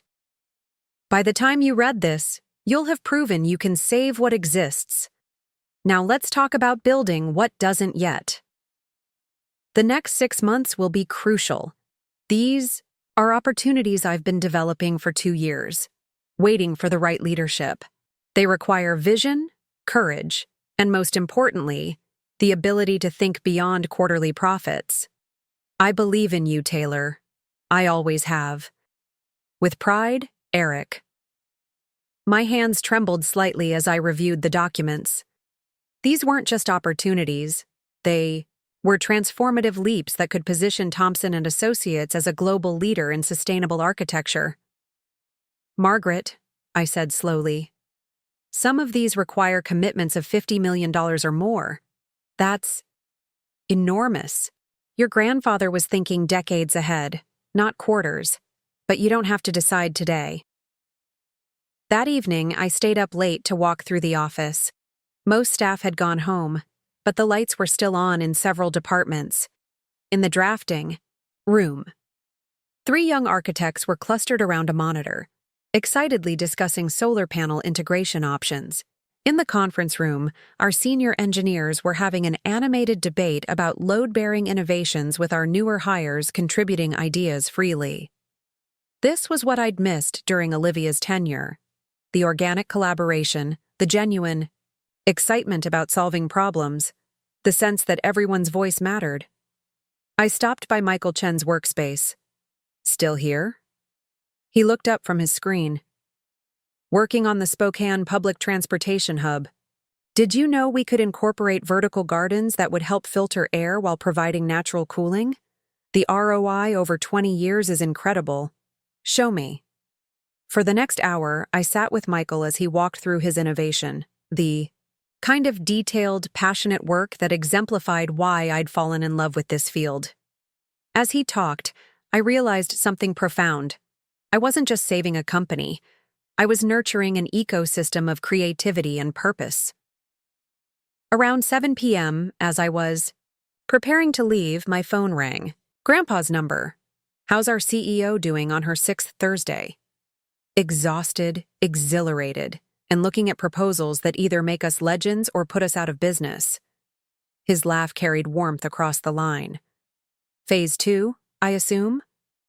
Grandpa, this is massive. The environmental data center in Vancouver alone would double our current annual revenue. The partnership with Green Horizons could change how we approach every project for the next decade. And I was quiet for a moment, looking out at the Seattle skyline, much of it touched by our work over the years. And I think we should take every single one of them. Another laugh, this one full of pride. Tell me why. Because 6 weeks ago, I was fighting to save what we had. Today, I realize that's not enough. We have 312 people here who believe in creating meaningful spaces. We have clients who trust us to think beyond profit margins. We have a foundation strong enough to build something that matters. Not to mention a CEO who's discovered her vision isn't just for preserving the past, but creating the future. After hanging up, I sat in my office, Grandpa's compass on my desk catching the last rays of sunset. The weight of responsibility was real, but so was the thrill of possibility. Tomorrow would bring new challenges. The Taiwan partnership needed. Final terms, the Green Building Research Initiative required board approval. And somewhere in New York, Olivia was figuring out her own path. But tonight, I allowed myself a moment of quiet satisfaction. The crisis had passed. The company was not just surviving, but positioned for growth beyond anything we'd imagined. More than that, we'd rediscovered our soul, the balance between innovation and responsibility that had made Thompson & Associates special from the beginning. My phone buzzed with a text from Sarah, my lawyer friend. Dinner Saturday? I want to hear everything about your global expansion plans. Also, pretty sure I saw you on the cover of Pacific Architecture Review. The new face of sustainable commercial design? I smiled, gathering my things. 6 weeks ago, I'd been fighting for survival. Now I was planning for legacy. The transformation felt surreal, but also utterly right. As I left the office, security guard James waved from his desk. Have a good evening, Ms. CEO. Building looks good with the lights on late again. Means people are excited to be here. They are, James, and so am I. Walking to my car, I thought about how much had changed since that morning when everything shattered. The business had been saved, yes, but more importantly, I'd discovered that leadership wasn't about having all the answers. It was about asking the right questions, empowering the right people, and having the courage to bet on a bigger vision than just survival. Tomorrow would bring new contracts to review, decisions to make, and a future to build. But tonight, for the first time in years, I was excited about getting up and doing it all over again. The compass in my pocket pointed steadily forward. 8 months after the boardroom confrontation, I stood on the construction site of our Vancouver environmental data center, hard hat in place, watching the sunrise paint the Pacific Ocean in shades of amber and rose. The building's frame rose 27 stories, each floor designed to integrate living walls, solar collection, and rainwater reclamation systems. It was the first major project from Phase 2, and it was magnificent. The German ambassador arrives at noon, Michael Chen said, approaching from the project trailer. Word about our carbon-negative design innovations has reached Europe. They're interested in adapting the model for Berlin. I smiled, brushing concrete dust from my jeans. 6 months ago, I was fighting to save our community center contracts. Today, we're advising governments on climate infrastructure. My phone rang, a number I hadn't seen in months but still recognized instantly. Olivia. Hello, sis, I answered. Taylor? Her voice was tentative, different from the confident tone I'd grown up with. I hope it's okay that I called. I'm actually in Seattle for the day, and I wondered if you might have time for coffee. I glanced at my schedule. The United Nations Sustainability Team presentation wasn't until 3 p.m., and lunch with the city. Planners could be moved. Pike Place Market, the original Starbucks. 1 hour? Perfect. And Taylor? Thank you. After finishing safety inspections, I drove downtown with more curiosity than apprehension. The city looked different to me now. Not just buildings and infrastructure, but a living ecosystem we were helping to nurture and improve. Olivia was already at a corner table when I arrived, looking professional but softer somehow. Gone were the designer labels and perfect makeup. She wore a simple gray sweater and had her hair in a loose ponytail. "You look good," I said, sitting down. "You look like a CEO," she replied with a genuine smile. "I saw the Wall Street Journal piece, Thompson & Associates Redefining Commercial Architecture for the Climate Era.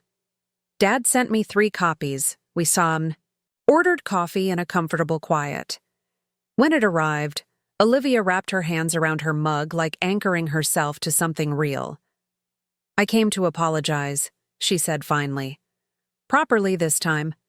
Not just about the company, but about everything. The way I treated you growing up. The way I dismissed what you knew, what you valued." I studied her face, seeing something I'd never noticed before. Uncertainty that reminded me of myself, just months ago. "I've been doing a lot of thinking," she continued. "After Summit Partners dropped me, I took some time off. Ended up in Portland, of all places, staying with college friends. One day I was walking through the Pearl District and came across that brewery we designed, the one with the reclaimed materials and the living roof. The waterfront brewery? You always said those projects were too niche." I sat there for 3 hours, just watching people. Families, couples, business meetings. All these people were enjoying a space that had a soul, that considered its impact on the environment and the community. She paused. I realized I'd been so focused on Instagram metrics and profit margins that I'd forgotten buildings are for humans. I reached across the table, touching her hand briefly. "You couldn't have learned that in a boardroom." "No. But I should have trusted you when you tried to show me." She pulled out her phone. "I've actually been following Thompson & Associates online. The Taiwan partnership, the UN advisory position, the 5 new university research centers. You're not just running the company, you're transforming the industry." I corrected gently. "It's never been just me. That's what I learned through all of this." Olivia nodded slowly. Could I ask for something?" "Not money or a job," she added quickly. "Just your time, occasionally. To learn, to understand. Maybe someday I'll find a way to contribute positively, instead of just taking." I thought about the woman who'd almost destroyed everything we'd built, then looked at the woman sitting across from me now. Humbled, reflective, genuinely seeking growth. "There's an opening in our sustainable materials research division," I said. "Entry level. It's mostly lab work and field testing. Very hands-on, very detail-oriented." Her eyes widened. "Really? You'd give me a chance to—" "Everyone deserves a chance to rebuild, Olivia. But know this. You'd report to Sarah Chen. You'd start at the bottom. You'd have to earn respect from people who remember what happened." "I understand." She smiled, and for the first time in years, it seemed genuine. "When can I start?" That afternoon, as I presented our climate resilience findings to the United Nations Advisory Panel, I thought about second chances and full circles. The panel included architects from 47 countries, all interested in adapting our innovations for their regions. As I spoke about integrated green infrastructure and community-centered design, I realized how far we'd traveled from those desperate weeks of fighting for survival. After the presentation, my phone buzzed with a text from Grandpa. "Dinner tonight? I have something for you. Tharsha." That evening, I found him in his workshop behind the house, surrounded by blueprints and wooden models. At 78, he still preferred hands-on drafting when thinking through complex problems. "Come in," he called without looking up. "I'm working on something that might interest you." The model on his workbench was intricate, a campus layout with multiple buildings, courtyards, and what appeared to be experimental structures. "What's this?" He finally looked up, eyes twinkling. "Remember, when I said Phase 2 was about building what doesn't yet exist, this is Phase 3. Phase 3? The Thompson Institute for Architecture Innovation. Fully funded, completely focused on training the next generation of sustainable designers. Complete with research labs, prototype fabrication facilities, and partnerships with firms worldwide." He handed me a portfolio. "I've been working on this for 2 years, waiting for the right moment." I flipped through the documents, my heart racing. The scope was breathtaking. A global institution that could influence architectural practice for decades. "Grandpa, this is your magnum opus." "No, Taylor, it's your launching platform." He sat on his workbench stool, suddenly looking, every one of his 78 years. "I'm tired, not just physically, but tired of building. I want to fish, to travel with your grandmother's memory, to know that what I started is in hands that will take it further than I ever imagined." "You're really retiring for real this time?" "Completely. And I want you to lead the institute, along with Thompson and Associates. Think you can handle both?" I laughed, thinking of the woman who'd trembled in his office 8 months ago, terrified of losing a chance to lead one company. "Ask me again next year. Right now, I'm still getting used to this CEO thing." Good answer. Leadership is about knowing you're always learning. Later that evening, in my apartment, the same one I'd cried in the night everything shattered, I sat surrounded by documents for 2 groundbreaking ventures. My phone rang. "Dad." "Taylor, I owe you another apology." "Dad, we're good. We've talked about this. Not about the company. About something else. I found something in your grandmother's papers. Letters she wrote to Eric before she died. She knew. About you, about your potential. She told him to structure the company the way he did, to test you when the time was right." I was quiet for a long moment. "Grandma knew?" "She always said you had the eye for seeing what could be, not just what was. She made Eric promise to give you a chance to prove it yourself, not just inherit it." After hanging up, I walked to my window, looking out at the city where so much had changed. My phone buzzed with work updates. The Singapore Green Tower had received final approval, the Detroit Urban Renewal Project was fully funded, and tomorrow's schedule included calls with architects from Sweden and Kenya. But what caught my eye was a text from Olivia. "Starting tomorrow. Terrified, but excited. Thank you for the chance." "Oh." I smiled, touching the compass in my pocket, the one Grandpa had given me during all this chaos. It has guided me through destruction and rebuilding, through fear and confidence, through loss and discovery.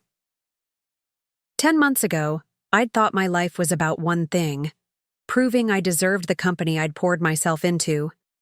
But sitting in my small apartment, surrounded by opportunities that spanned continents and generations, I understood that the real journey had been about discovering who I was when everything I thought I wanted was stripped away. The next morning, I arrived early at Thompson & Associates headquarters, our headquarters now, no longer just Grandpa's legacy, but something we were actively building into the future. The lobby had changed. Where Olivia had installed her Instagram-worthy aesthetic, we'd created a living wall that employees could help maintain, featuring native plants from local restoration projects. As I rode the elevator up, I thought about all the mornings I'd made this journey in fear, in hope, in determination. Today felt different. Today felt like arriving home. In my office, I pulled out the Thailand partnership contracts, the Institute blueprints, and the latest innovation proposals from our Copenhagen lab. The work was overwhelming, thrilling, and exactly where I belonged. First meeting was with the entire executive team, including Dad, who'd found his rhythm as Chief Client Relations Officer, and Michael Chen, now our VP of Sustainable Innovation. We reviewed our global expansion timeline, discussed the quarterly all-hands meeting, and shared updates on various breakthrough projects. "One more thing," I said as the meeting wrapped up. "Starting next month, we're implementing a mentorship circle. Every senior executive pairs with an entry-level employee for a quarter. Full knowledge exchange, no hierarchy." "Including you?" asked Dad. "Especially me." I smiled. "I hear there's someone in sustainable materials research who might need some guidance." After the meeting, as I reviewed emails from architects in Dubai requesting consultation on climate-resistant design, my phone rang. "Margaret Walsh. Taylor, congratulations. The Institute papers are finalized. You're officially the founding CEO of 2 organizations now." Terrifying thought. Terrifying. You've faced down hostile takeovers, family betrayal, and congressional committees on climate action. Running 2 visionary companies should be a walk in the park. We laughed together, but she was right. The woman I'd become through the crisis was more than capable of building in peace. That evening, I was the last to leave the office, as had become my habit. But tonight, as I walked through the quiet building, I stopped at each department.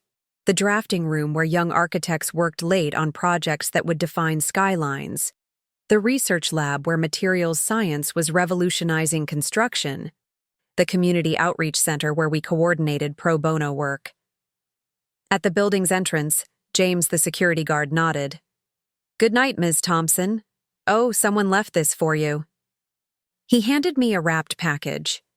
Inside was a small brass plaque inscribed with a quote, "We shape our buildings, and afterwards our buildings shape us."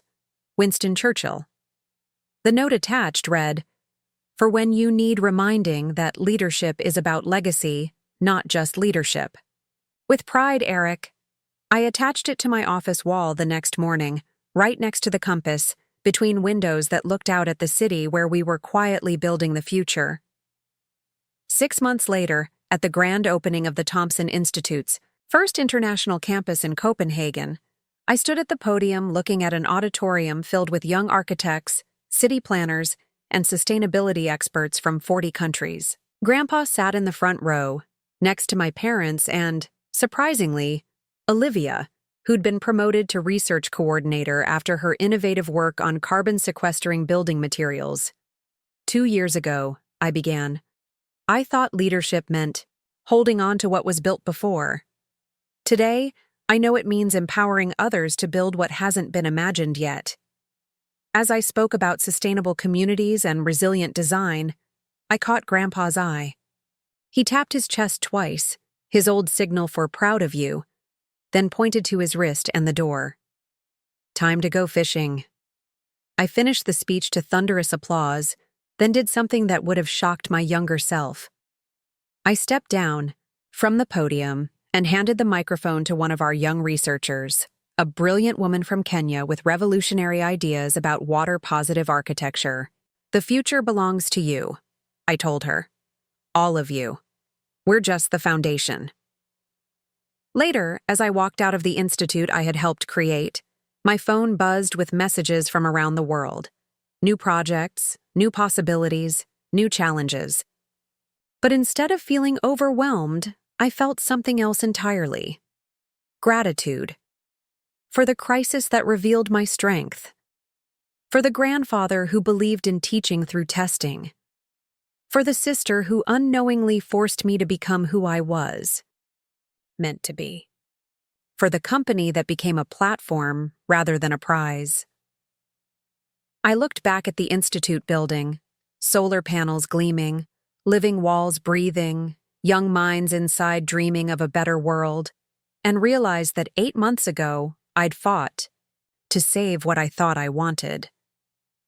Today, I was part of creating what the world needed. The compass in my pocket pointed steadily forward, as it always had. But now I understood it hadn't been guiding me to a destination. It had been guiding me home to myself. The real story, I realized as I drove back to Seattle, wasn't about a woman who saved her grandfather's company. It was about a leader who discovered that sometimes you have to lose everything to find what truly matters. And what truly matters is always about building something bigger than yourself, something that lasts long after you're gone. And that story? It was just beginning, but there was still one piece missing. One conversation I'd been avoiding since this all began. One person whose opinion mattered more than any board member, client, or global partnership. 2 weeks after the Copenhagen opening, I received an unexpected call. Dr. Elena Vasquez, our environmental psychology consultant, had news about a research project we'd funded. Her team had been studying the psychological impact of working in buildings designed with integrated nature systems versus traditional office spaces. The results were stunning. 73% improvement in employee well-being, 82% increase in productivity, and most surprisingly, a 91% retention rate for companies that embraced nature-forward design. "Taylor," she said during our video call, "these findings don't just validate your approach to architecture. They prove that intuitive design, the kind that considers human connection to the environment, has a measurable impact on lives." After hanging up, I sat in my office, staring at a photo on my desk I'd never noticed before.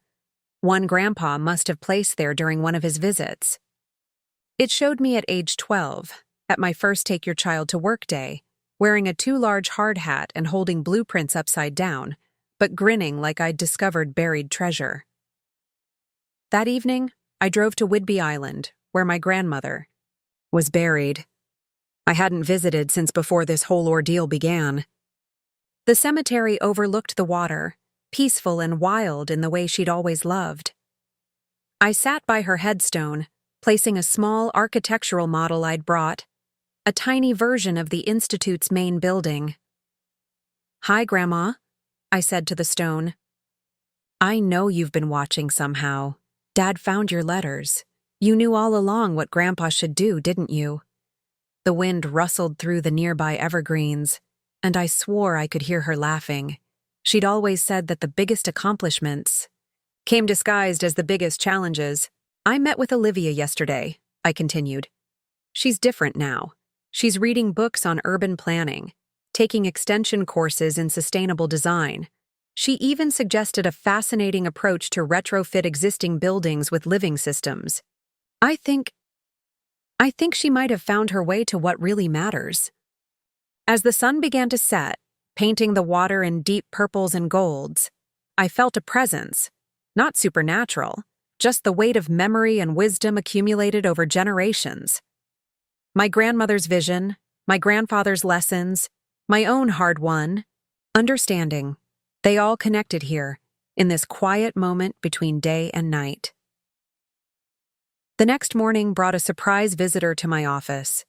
Janet Kuwahara, the city planner I'd worked with on countless community projects, arrived with an elderly man I didn't recognize. "Taylor," she said, "I'd like you to meet Mr. Frank Nakamura.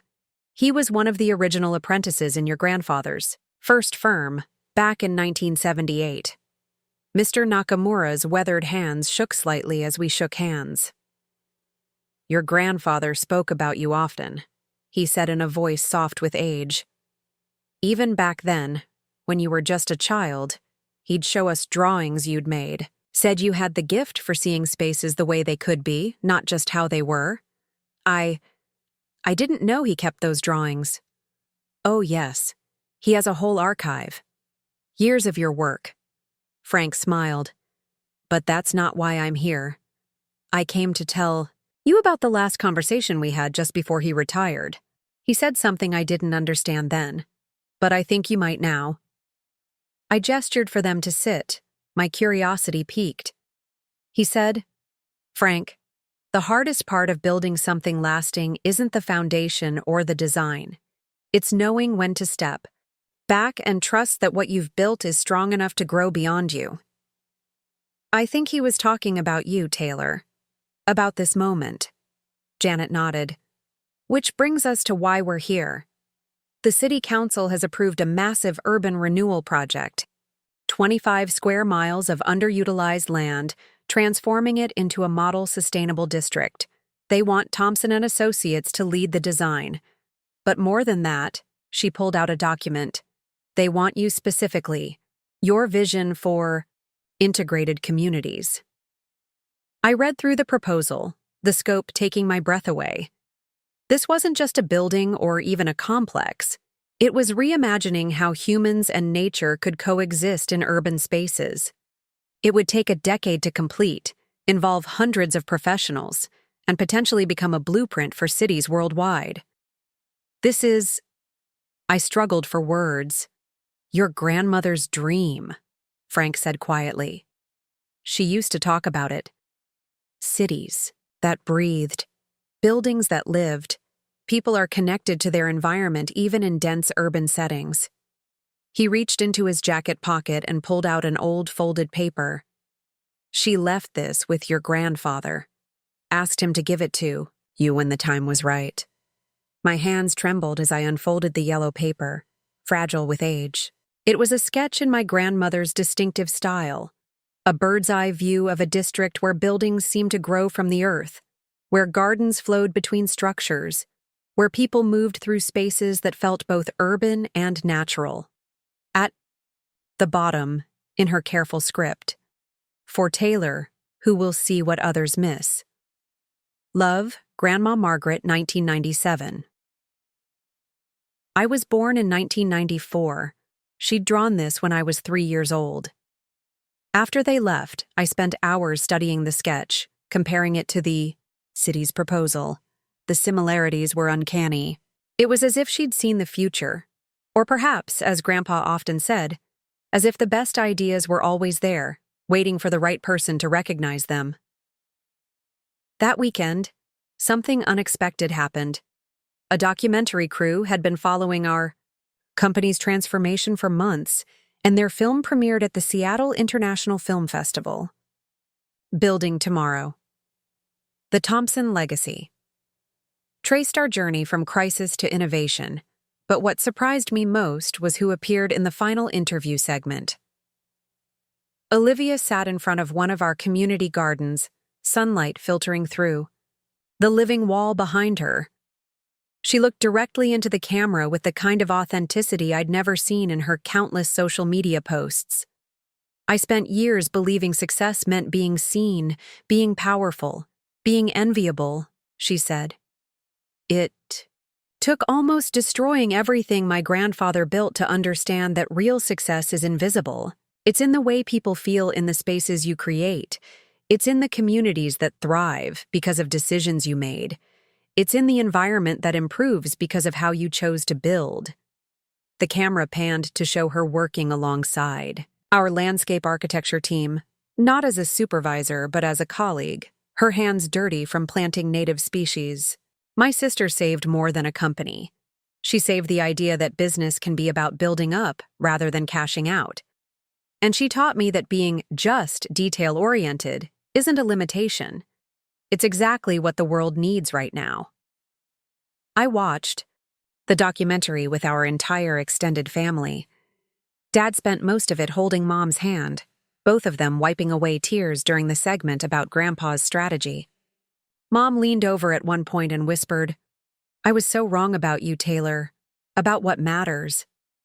But the real surprise came after the credits rolled. The audience, filled with architects, city planners, community advocates, and business leaders, gave us a standing ovation that lasted nearly 5 minutes. As we stood to acknowledge it, I felt something I'd never experienced before. Not just professional satisfaction or family reconciliation, but the deep sense that we were all part of something larger than ourselves.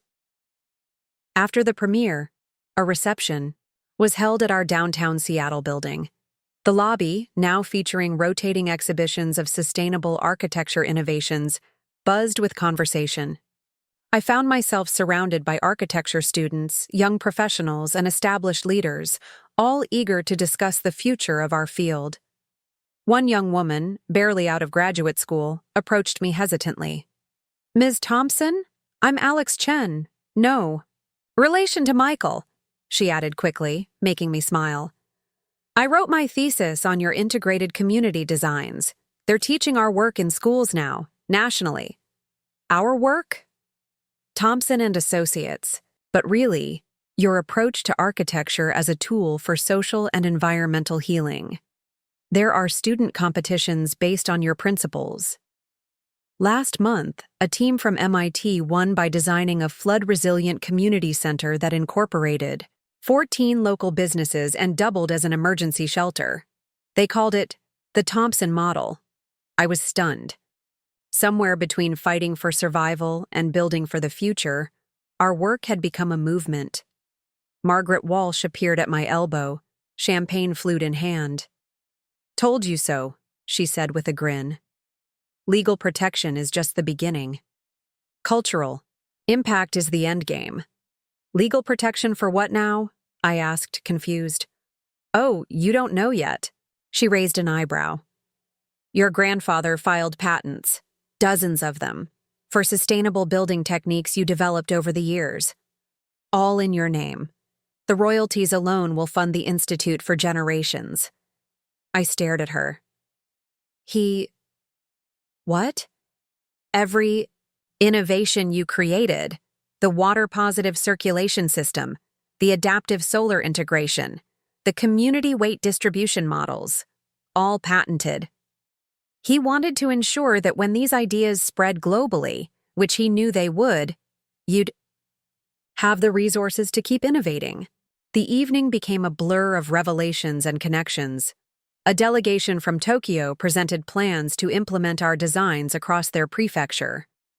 A climate action group announced they'd raised $50 million to scale our approaches in vulnerable coastal cities. A children's advocacy organization shared data showing how our playgrounds with integrated learning environments improved cognitive development by 23%.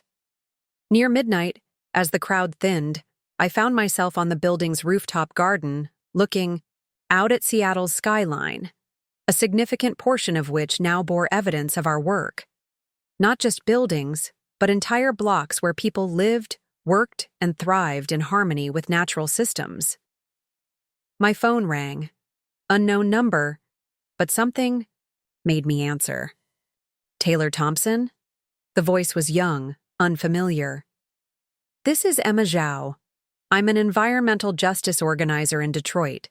We've been studying your community-first design approach. Our neighborhood is mostly government housing from the 1970s. Concrete, isolating, no green space.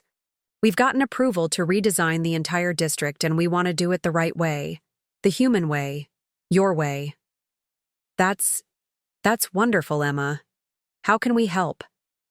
"Well, we don't have the budget for Thompson and Associates, but we were wondering, could someone come speak to our community? Help us understand the principles so we can apply them ourselves? We're not asking for free design work, just knowledge sharing." I looked out at the city, thinking about my grandmother's belief in architecture that served everyone, not just those who could afford it. About Grandpa's 40 years of building community before building profit. About everything I'd learned in the chaos of the past year. "Emma, we can do better than talk. Let me put together a team. We'll take this project on at cost, and we'll document the whole process so other communities can learn from it." After hanging up, I realized something had shifted in how I thought about success. It wasn't about scaling up, raising profits, or even winning awards. It was about scaling out, spreading knowledge, empowering communities, training others to continue the work long after we were gone. I stayed on the roof until dawn, watching the sun rise over the city we were slowly helping to transform. At some point, Olivia joined me, bringing coffee in the mismatched mugs we'd inherited from Grandpa's old office. "Can I tell you something?" she asked, leaning against the railing beside me. "Always." When Summit Partners dropped me, I was devastated. I thought my life was over. But yesterday, working with the community garden team, teaching kids about soil, chemistry, and native plants, that was the first time in my adult life I felt genuinely proud of something I'd done. I looked at my sister, really looked at her. The designer clothes were gone, replaced by work boots and jeans stained with soil. Her Instagram-perfect hair was pulled back in a practical ponytail. Her manicured nails were short and clean, but not polished. She looked more like herself than I'd ever seen her. "You're finding your way," I said. We both did, just differently. She took a sip of coffee. "I have a confession. I applied for the Detroit project. To be part of your team. Not leading, just learning, contributing. Is that okay?" For a moment, I wanted to protect myself, protect the company. But then I remembered Grandpa's lesson about taking chances on people's potential, not just their past. "Actually," I said, "I think you might be exactly what that project needs. Someone who understands the human psychology of spaces, who knows how to make things appealing to different audiences, just differently than before." As the morning sun strengthened, I thought about the strange truth of this journey. I'd fought so hard to save a company, only to discover it needed to be transformed. I'd feared my sister's influence, only to find her capable of profound growth. I'd sought my grandfather's approval, only to learn he'd been preparing me for independence all along. The city was waking up below us, Seattle at its most beautiful, coffee-scented, and full of possibility. Somewhere out there, architects were arriving at our buildings, projects were getting started, lives were being lived in spaces we'd helped shape. "You know what's funny?" I said to Olivia. "A year ago, I thought the worst thing that could happen was losing control of the company. Now I know the worst thing would have been never learning to let go of needing control in the first place." She nodded thoughtfully. "And I thought the worst thing was being rejected. Turns out rejection was exactly what I needed to find out who I really am." We stood in comfortable silence as the sun climbed higher, painting the glass towers in shades of gold and amber. Below us, the city pulsed with energy, people heading to work, to school, to meetings that might change their lives. And somewhere in that sea of humanity, someone was walking into a Thompson & Associates building for the first time, feeling the subtle influence of spaces designed to enhance rather than dominate human experience. My phone buzzed with the day's first text. "Grandpa. Early morning on the roof? You and your grandmother used to do that when you were little. She's smiling somewhere. We're both proud. Ready for your next adventure?" I looked at Olivia, who was already pulling out her phone, to check the Detroit community specifications. Ready to learn, ready to contribute, ready to build something meaningful. "Yeah, Grandpa," I typed back. "We're ready." But this time, I knew the adventure wasn't just professional. It was personal, familial, and somehow universal. The company my grandfather built had become a platform. The crisis that threatened to destroy us had become our catalyst. The sister who'd tried to tear it all down was now one of our most passionate advocates for building it up.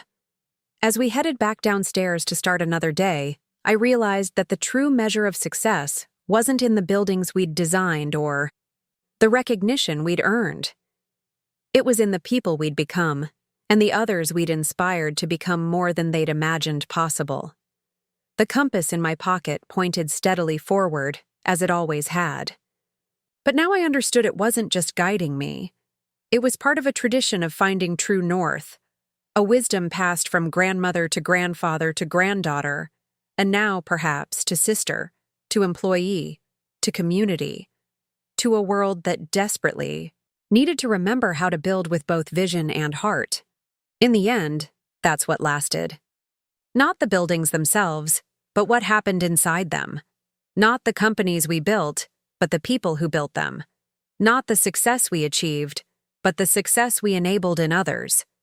And in Detroit, in Copenhagen, in Seattle, and in countless places I'd never see, that tradition continued. The true legacy of Thompson & Associates wasn't in glass and steel, but in stories like this one, stories of transformation, reconciliation, and the endless possibility of building something better, one decision at a time. Looking for more? We've got 2 amazing stories ready for you right on screen. If this one touched you, these are absolutely worth your time. Click to watch them now. And hey, subscribe and hit that bell to never miss our latest uploads.